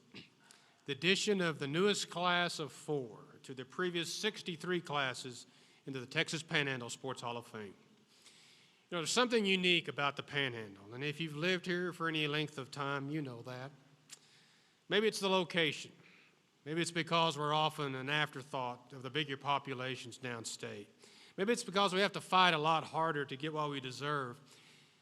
But there's a sense of togetherness, a sense of oneness, of unity that exists here that's hard to find in most other regions. You know, in sports, we have some bitter rivalries. I mean, we fight each other like cats and dogs on the field or the court, the mat. When we take on outsiders, though, it's all for one. There's an unmistakable pride in the Panhandle, perhaps born of where we are. But when an athlete or coach excels beyond our own region or within over a period of time, they no longer have hometowns. They're just from here. In a way, they're a part of us. Their success is our success. Their heartbreak at times is our heartbreak. So in a simple yet sincere way, every year since 1960, we honor them the best way we can. Really, we just want to say thank you. Thank you for all you've done. Thank you for making us proud of the Panhandle. Thank you for continuing to call it home. You know, when a person becomes a stranger in his hometown, something sad has happened. Someone has turned his back on the other. The past is forgotten, the roots are pulled up and thrown away, and part of him or her is gone forever, never to return to a place where it all began. On the other hand, I can think of no better honor than from those from where you grew up, where your career started, or where it continued for as long as it could. It's a place where in the smallest of Texas Panhandle towns in the Dust Bowl and Depression of the 1930s, you learned the value of hard work and the motivation of big dreams that carried your name to be engraved in your college's select ring of honor, to being a decorated World War II pilot, to serve 10 years in the Texas House of Representatives.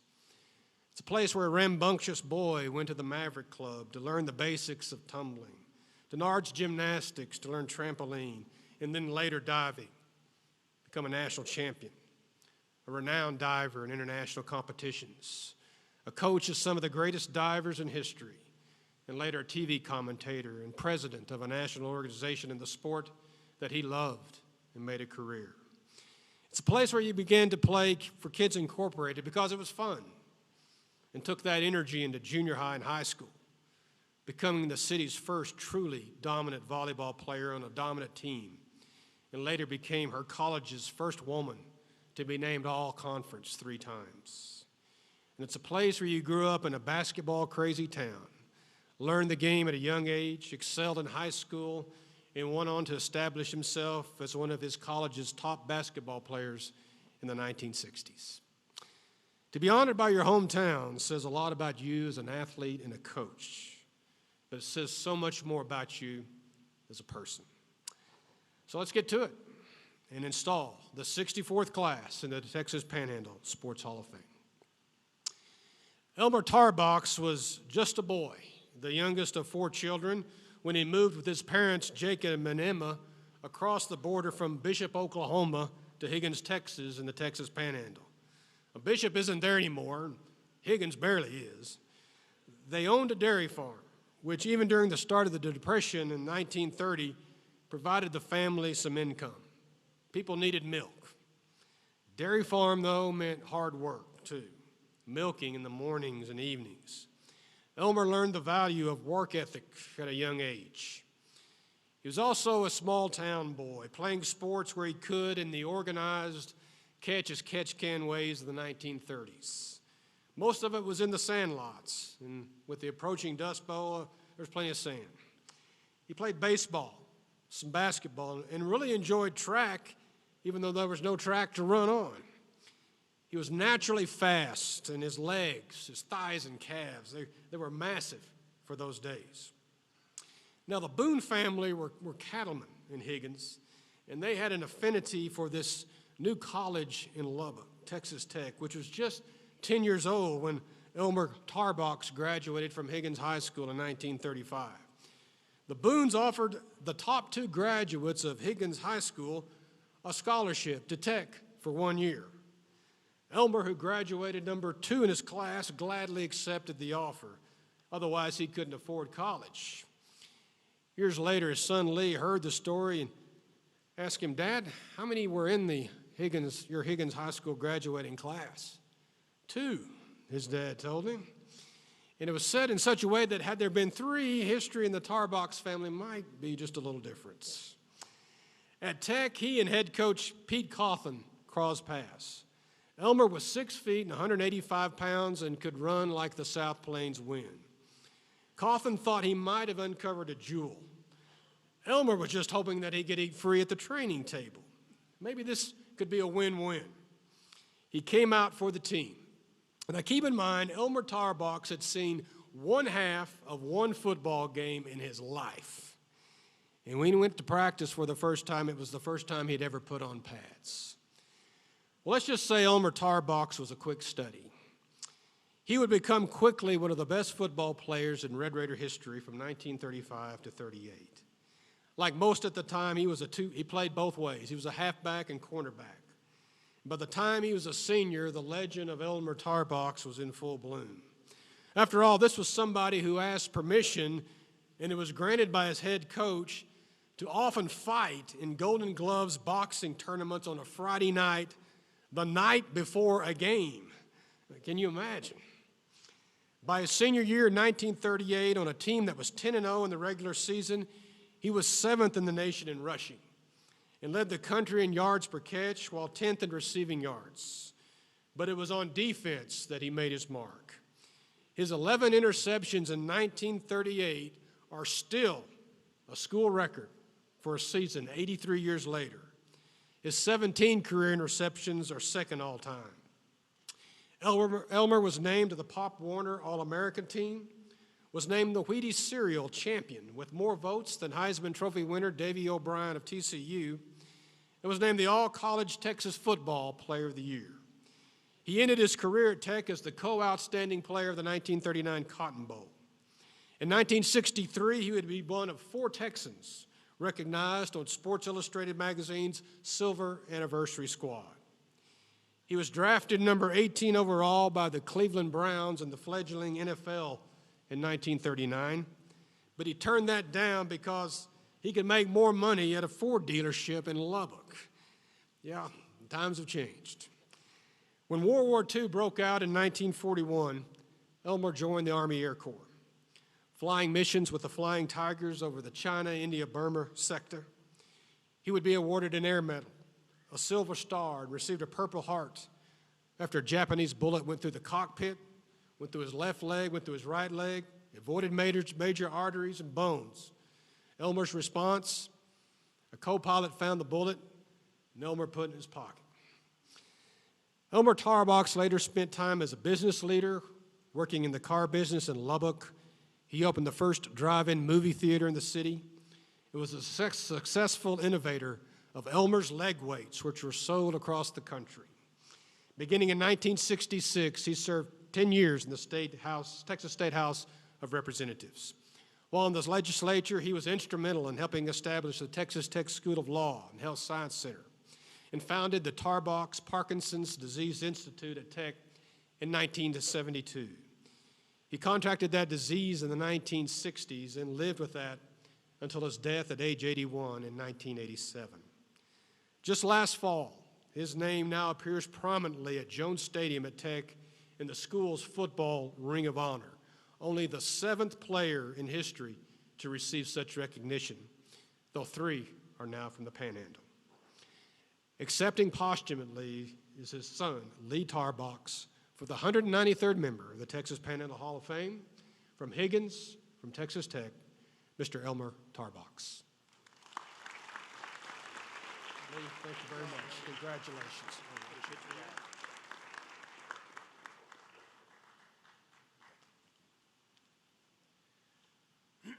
Well, here, let's talk about football. Actually, if any of you don't know where Higgins is, go from Amarillo to Pampa, Canadian. Keep going northeast until you hit just about Oklahoma. That's Higgins. And as it was said, he didn't know anything about football other than pickup ball back then.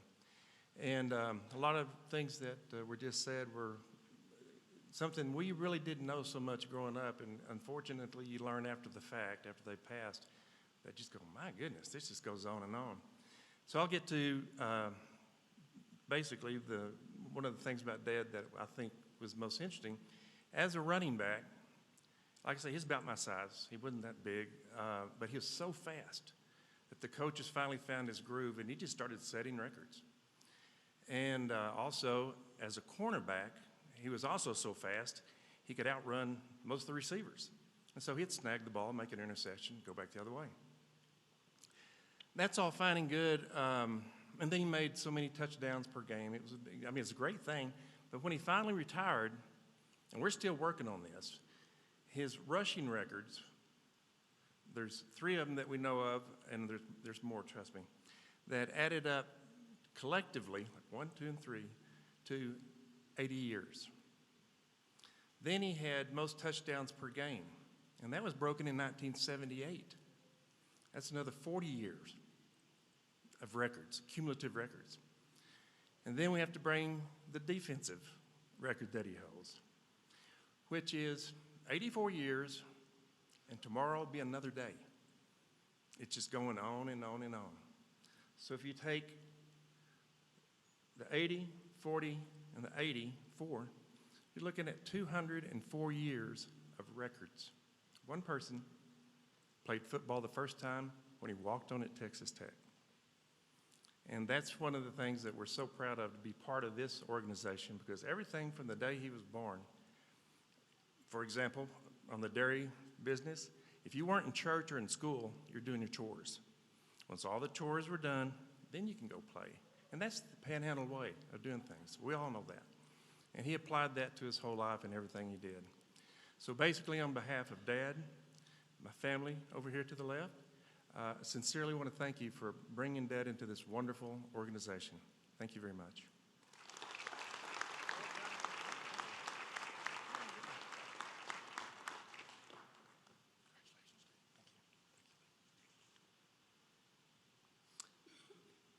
Thank you, Lee, for your dad, Elmer Tarbox.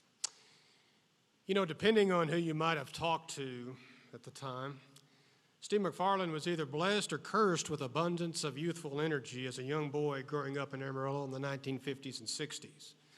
To at least tire him out, his parents, Clint and Daphne, took him to one of those trampoline centers in town, which were a collection of in-ground trampolines that were kind of a fad during the 50s and 60s. It may have tired him out, but Steve also loved it. He couldn't get enough of it. His father recognized that not only did Steve like turns and twists and flips, but he was pretty good at it. And so there had to be a way to hone his talent. Initially, that was the Maverick Club, which at the time especially was a haven for boys from all walks of life in Amarillo. At the Maverick Club, Steve was into tumbling, gymnastics, trampoline. He, like all, were under the all-seeing eyes of Maverick Club director Ralph Dykeman, the 75th inductee into the Hall of Fame. It's a different time back then. Dykeman kept a busy paddle near him at all times for wayward boys, and in making the transition from rambunctiousness to coach, well, Steve and that paddle probably made their acquaintance a few times, but it's also where he began to learn discipline. A couple of years later, around the age of 12, he was enrolled at Nard's Gymnastics here, in the one-of-a-kind Nard Cozell, the 111th member of the Hall of Fame. He was the coach of lost causes, Steve joked, and I fit right in. He fed into Steve's desire to excel and oriented in him what it would take to compete at the highest levels of age group trampoline and tumbling in his teen years and meets across Texas in the U.S. Fortuitously, Clint McFarland also sent his son to a diving camp in Phoenix for a couple of weeks over several summers. It was Dick's Swim Gym, under the guidance of Dick Smith, considered the greatest diving coach in U.S. history. It was a fantastic time for a young boy to immerse himself in the fundamentals of diving. It had many of the same principles as trampoline and tumbling, only the feet were the last to land, and they landed in water, not on a mat. And it turned out to be life-changing. After graduation from Alamo Catholic High School in 1969, Steve went to the University of Texas. But it was about that time that the NCAA dropped the sport of trampoline. What to do? Life at a bit of a crossroads. But through a friendship forged earlier with Steve's dad and Texas diving coach Hank Chapman, Chapman agreed to give Steve a diving scholarship even though he hadn't dived in 2 years. Despite the layoff, he won the Southwest Conference title in diving, and that launched his career. Chapman retired the next year. Tom Gompf, who Steve had known from his time at Dick's Swim Gym in Phoenix, became the head coach at the University of Miami. Texas did not have a 12-meter platform, and Steve was becoming proficient in platform.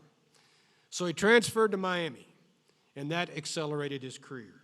It was really the perfect storm of coaching and competition.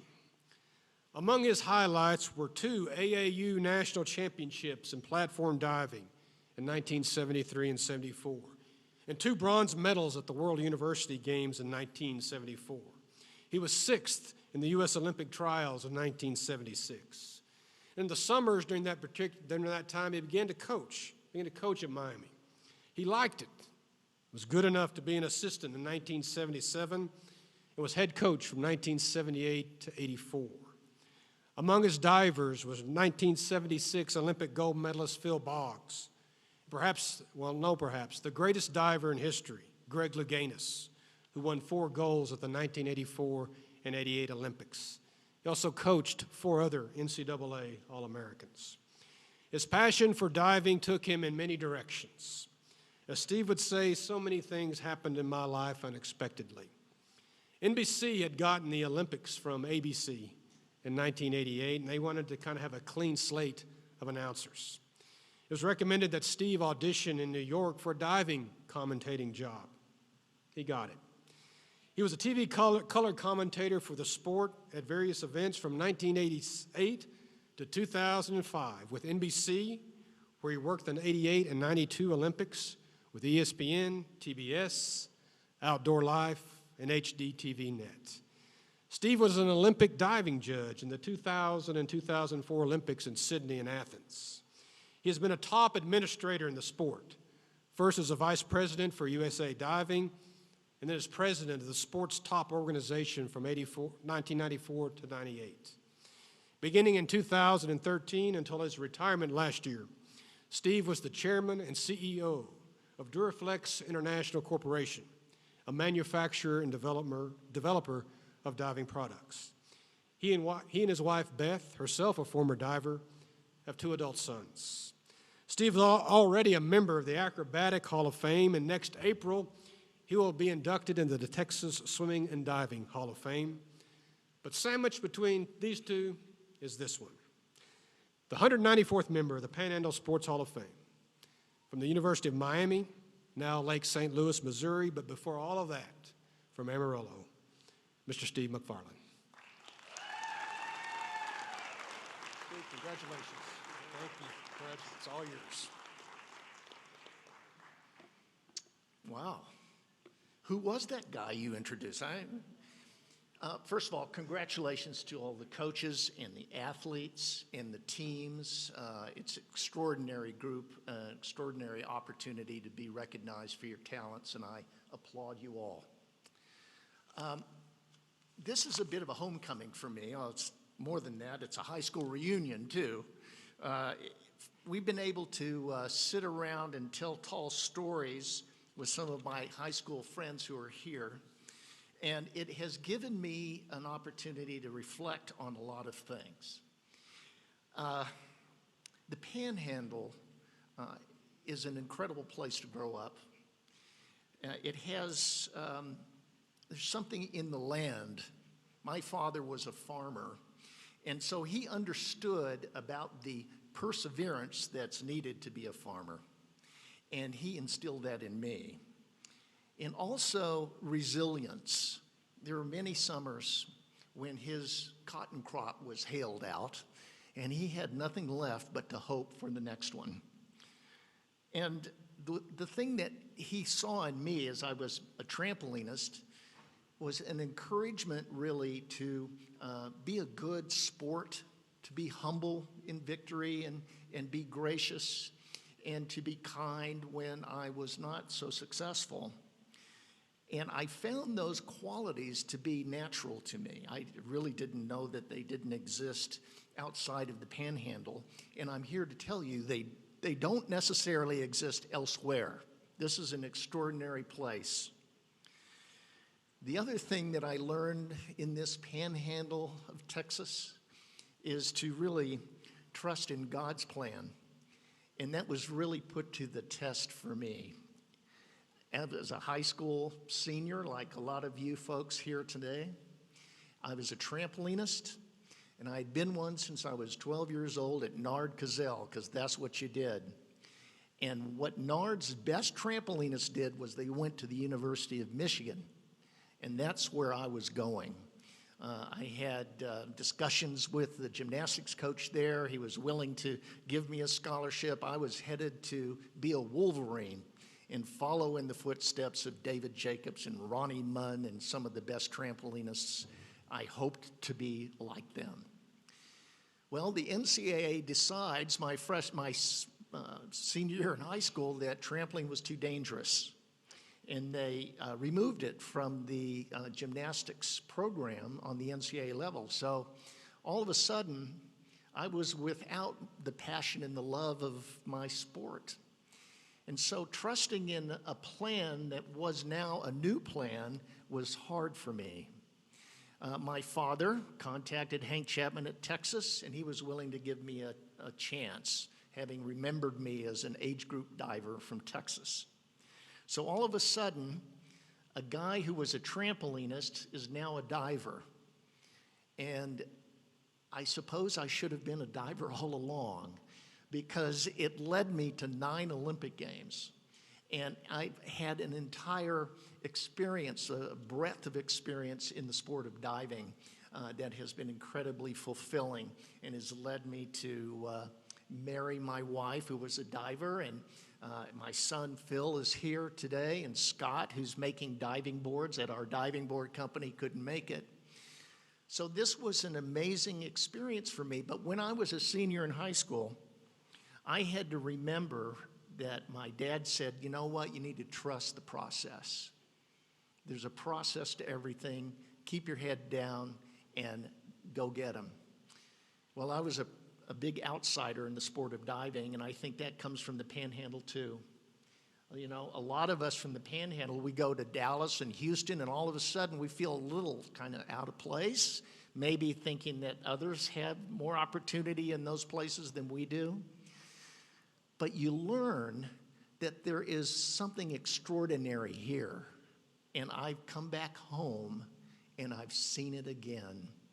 And it is this wonderful work ethic, the wonderful humility that comes from being an athlete in this place, and also a great education. And you all are having it in your university here, in your high schools, in your junior high schools.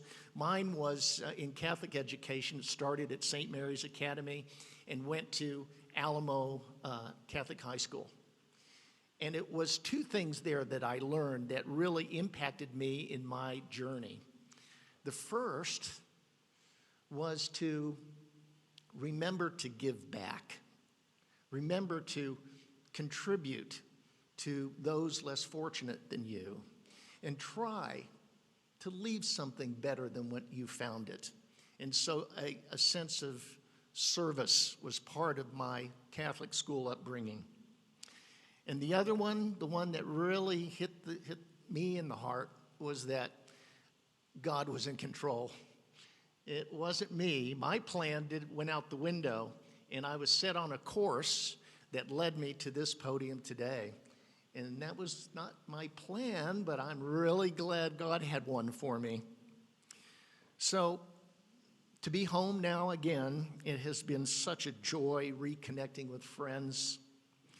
And I have such gratitude to the Panhandle Sports Hall of Fame for allowing me to do this, and to Kids Inc. for being such a force in keeping the legacy of athletic achievement alive, and to remind you of the legacy that went before you and the legacy that you are making as well.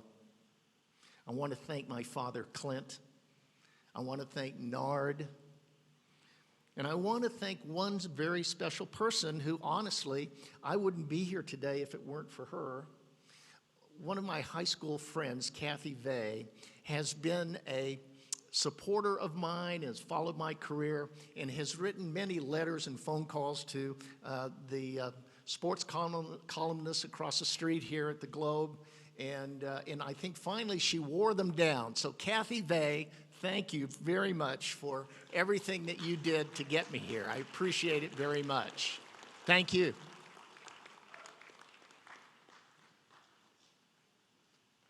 Thank you, Steve, and congratulations again. You know, most active youngsters in Amarillo got their start playing Kids Inc. and something. I mean, that was true for Becky Boxwell in the 1970s. Her dad, Jim, coached her in basketball and track, but she did not, as she said 45 years later, have anything to do with cheerleading. As a sixth grader at St. Andrews, she discovered volleyball. Now, volleyball was nothing like it is in the city now. It was a relatively new sport locally. And a PE coach, Roger Allen, had them playing volleyball. Becky immediately loved it. She never played before. First time she'd ever been around the game, but it just seemed to fit. She originally wanted to play tennis, wanted to be the next Tracy Austin. And then she got to Crockett Junior High and wanted to try out for volleyball. Her dad's reaction, you don't even know what a volleyball looks like. Well, it would not be a passing fad. Coach Marjorie Hollabaugh stressed her athletes to play all three sports offered, volleyball, basketball, track, and the sports skills would overlap. But volleyball just fit Becky better than the others. When Coach Hollabaugh taught Becky and the others how to hit the ball, how to spike the thing, it was to her the most fun thing ever. It was that and being around her teammates and friends and being pushed by a coach she called her toughest ever to play the right way, to improve. And no, she really liked hitting the ball. You know, there were no travel teams in those days. Under draconian UIL rules at the time, attending what few camps there were fine if you weren't going to play on the varsity. Attending them meant ineligibility. So Becky and three of her closest friends, they spent most summer mornings working on volleyball skills before entering Amarillo High. It wasn't long as sophomores that she and her teammates were working out in one gym and the varsity was in the other. Then varsity coach Ann Donovan opened the door and called her and Lori Bulk's name. Get in the varsity gym. What? But they sprinted over there, and two other sophomores would follow over the next week or so. They were the foundation of the first dominant play at Amarillo High, a school now that has won 10 state championships. As a 5'9" outside hitter, Becky Boxwell was the emotional leader of a team that just got better and better. As seniors in 1983, they kind of captured the imagination of the city. They had their own nickname, their own bumper sticker, the Wall, they were called. For opponents, it was like beating their head against a wall. Too big, too athletic, too talented. They won their first 38 matches, beat the best teams the Metroplex had to offer, beat defending state champion Arlington High in the regional semifinals. Only 8-loss San Angelo Central stood in the way of the state tournaments. Amarillo High rolled in the first game, led 9-0 in the second game, but inexplicably lost. And then in the deciding game 3, they were shocked 16-14. Players were stunned, devastated. Becky said she cried for 2 weeks and later wrote a college essay on the loss. As far as getting over the defeat, well, she'll let you know when she does. Becky thought she was basically done with volleyball, part of that because there were just limited women's opportunities in college, and part of it just because she just didn't know. She wasn't really aware of athletic college scholarships for women. Now, she did trade handwritten letters with Texas Tech coach Janice Hudson. Unknown to her, Coach Hudson had watched Amarillo High play every time they were in Lubbock. With only one other visit, and that one to a small school in Colorado, Becky decided upon Tech. No fanfare, no hoopla. She just signed a letter of intent, and that was it. She got into a few matches as a freshman, playing her first match against the University of Oregon. What stood out to her most about that game was the mascot, the Ducks. What a dumb mascot, she thought. This is coming from someone whose mascot is sand, but still. But that set the stage for 3 truly standout seasons for Tech from 1985 to 87 under new head coach Donna Martin. Only 5'9", which is even short for those days. But Becky had almost a freakish jumping ability, timing, coordination, intense competitiveness. She just loved the game. Texas coach, the renowned Mick Haley, said that whenever they prepared for Tech, their first priority was to scout Becky Boxwell. In 1985, she earned all Southwest Conference honors as a sophomore. as she was second on the team in kills and digs. In 1986, she was again all-conference, leading the team in digs and tied for the team lead in kills. And in her senior year in 1987, she led Tech to a second-place conference finish.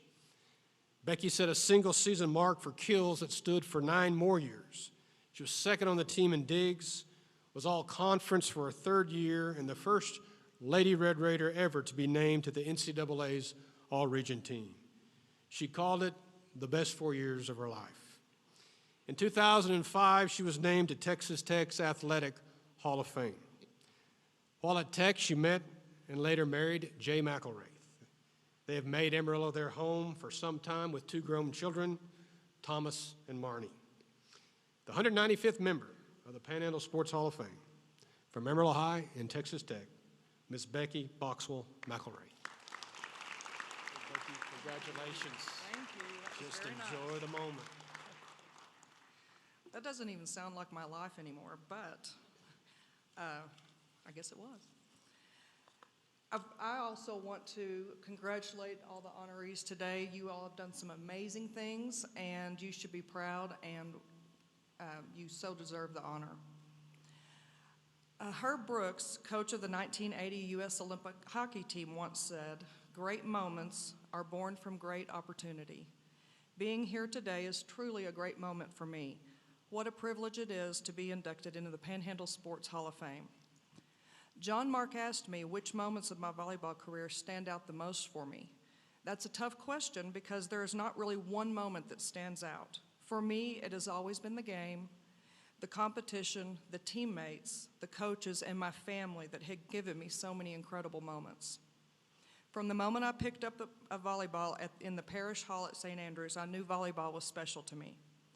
John Mark walked me down memory lane, and I got to reminisce about all the moments that got me here today. From Crockett Junior High to Amarillo High School to Texas Tech, all were special moments, each in their own way.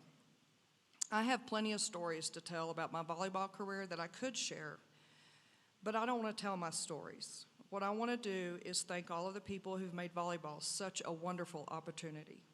First of all, I want to thank John Mark, Kids Inc., and the Panhandle Sports Hall of Fame for judging me worthy of this honor and for allowing me another great moment.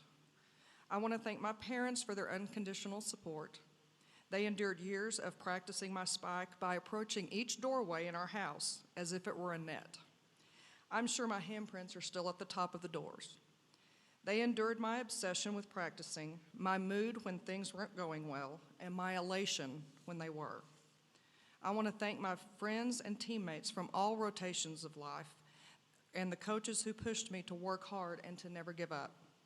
I feel guilty accepting this honor all by myself because volleyball is clearly a team sport. Without such special teammates and coaches, I would have never been able to do the things I did on the court.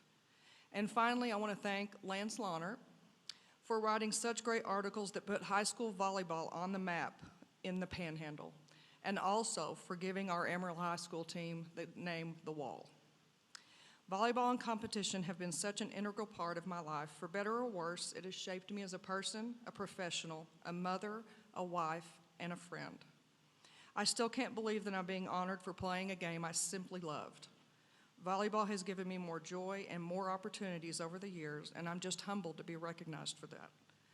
Looking back, I may have enjoyed many great moments, but what I cherish more than any record I hold or honors that I have received are the relationships I've built, the teammates I've huddled up with, the opponents I've competed against, and my family and my friends. That's what I cherish the most.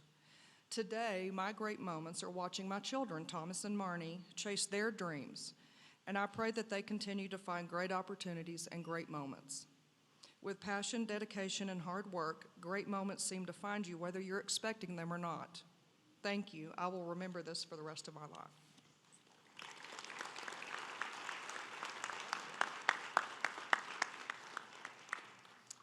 Thank you, Becky.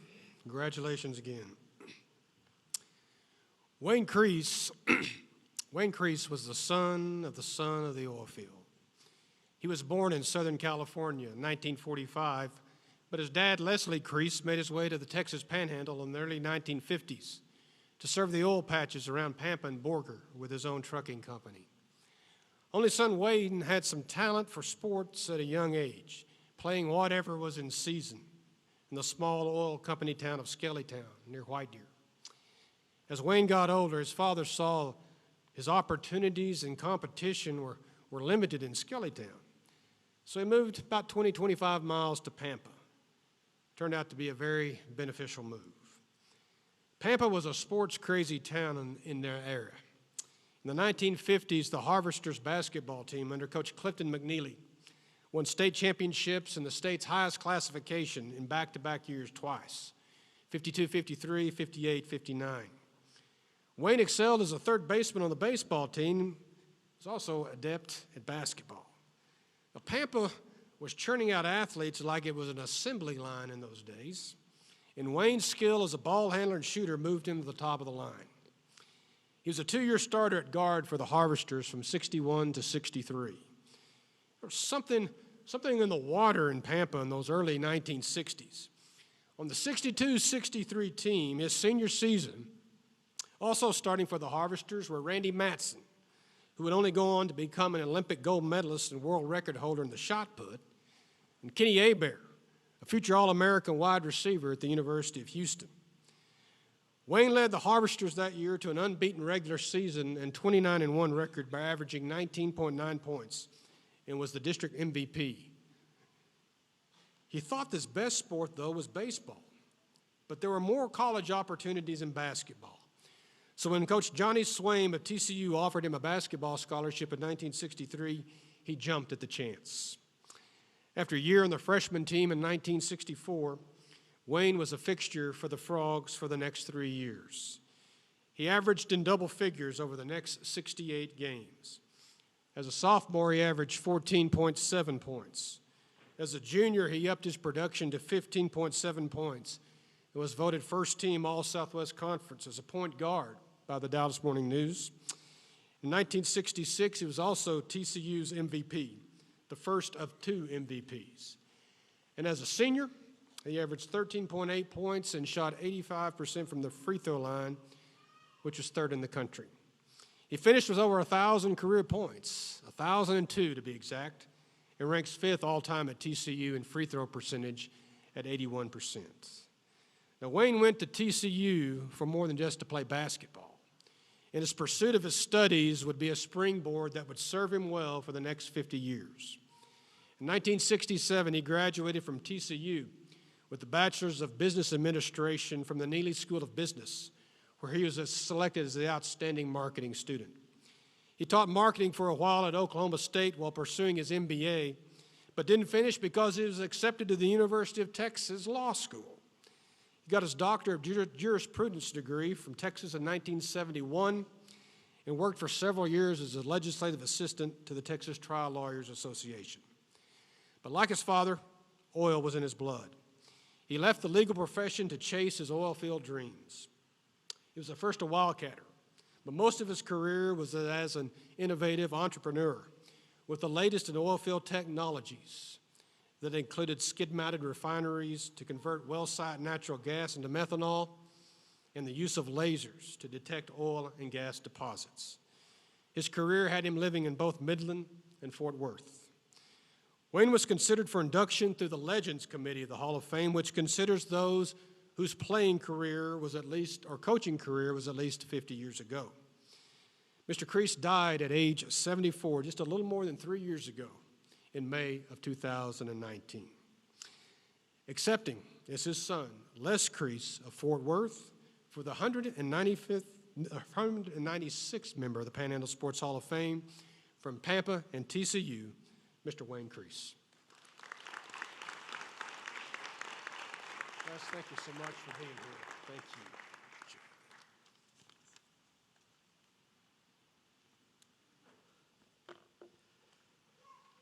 Well, it's truly an honor to be here.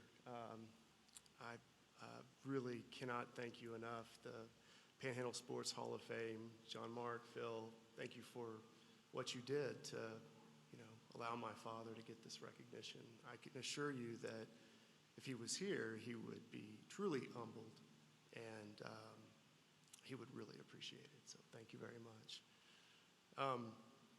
I also echo the congratulations to all the athletes here. It's an amazing accomplishment. Thank you for letting me be a part of that. There's something that keeps being brought up over and over, and John Mark mentioned it, Steve mentioned it in his speech. There's this kind of Panhandle way. I think I didn't get a chance to come spend a lot of time in the Panhandle. I grew up in Fort Worth, and my dad never brought me up here to learn anything about it, but I get the impression over the last few days listening to people talk and listening to some of the speeches up here that there really is a true Panhandle way, and it has to do with really kind of just hard work, perseverance, and I think I get that. My dad definitely tried very hard to instill that in me. He said on over 100 occasions that work is mentioned more times in the Bible than faith. And I looked it up. It actually is true. So that was kind of his way of helping me be a better person, a better athlete in my own sports, and a better man. And so I'm honored to be here today. I think this is a wonderful event, and thank you very much for having me.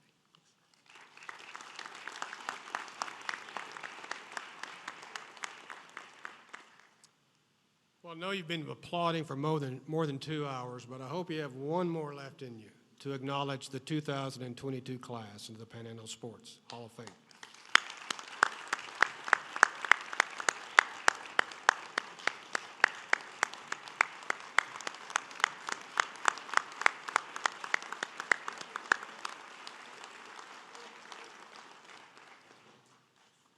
Okay, let's move on to the second half of the program here. Scared you, didn't I?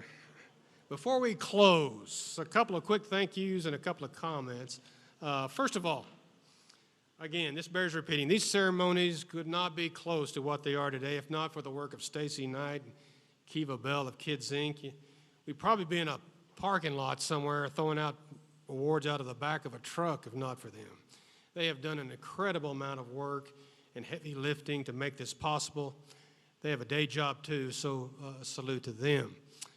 Secondly, at the back, if you're interested, there is a book on the Hall of Fame, Pride of the Plains, which has detailed stories on all the inductees, and it's available if you're interested there. Just see Dave Wolforth. Finally, a couple of thank yous. Thank you to the Hall of Fame sponsors whom you can see on your program. Their financial assistance and understanding of the role of sports in the Panhandle makes these ceremonies possible. There's a donation envelope that you can use if you're so inclined. It'll help you make a decision. None of that goes to the MC who gets exactly what he deserves. Finally, a thank you to you. Your presence is our present. It's a present to the Hall of Fame, to those recognized. Maybe it was yourself being honored. Everyone has a role, and it all combines to make sports in the Panhandle what it is. If I could leave you with one thought, one piece of sage advice that's appropriate for life, but since this is a sports gathering, it's also fitting for sports. In life, don't sweat the petty stuff, but don't pet the sweaty stuff either. Now, Jack Knight, with our Hall of Fame committee, will voice our benediction. And upon its conclusion, you are dismissed. Thank you very, very much.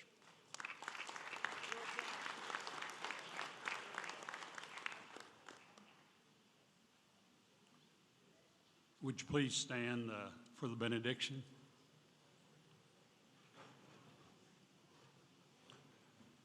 Bow your heads.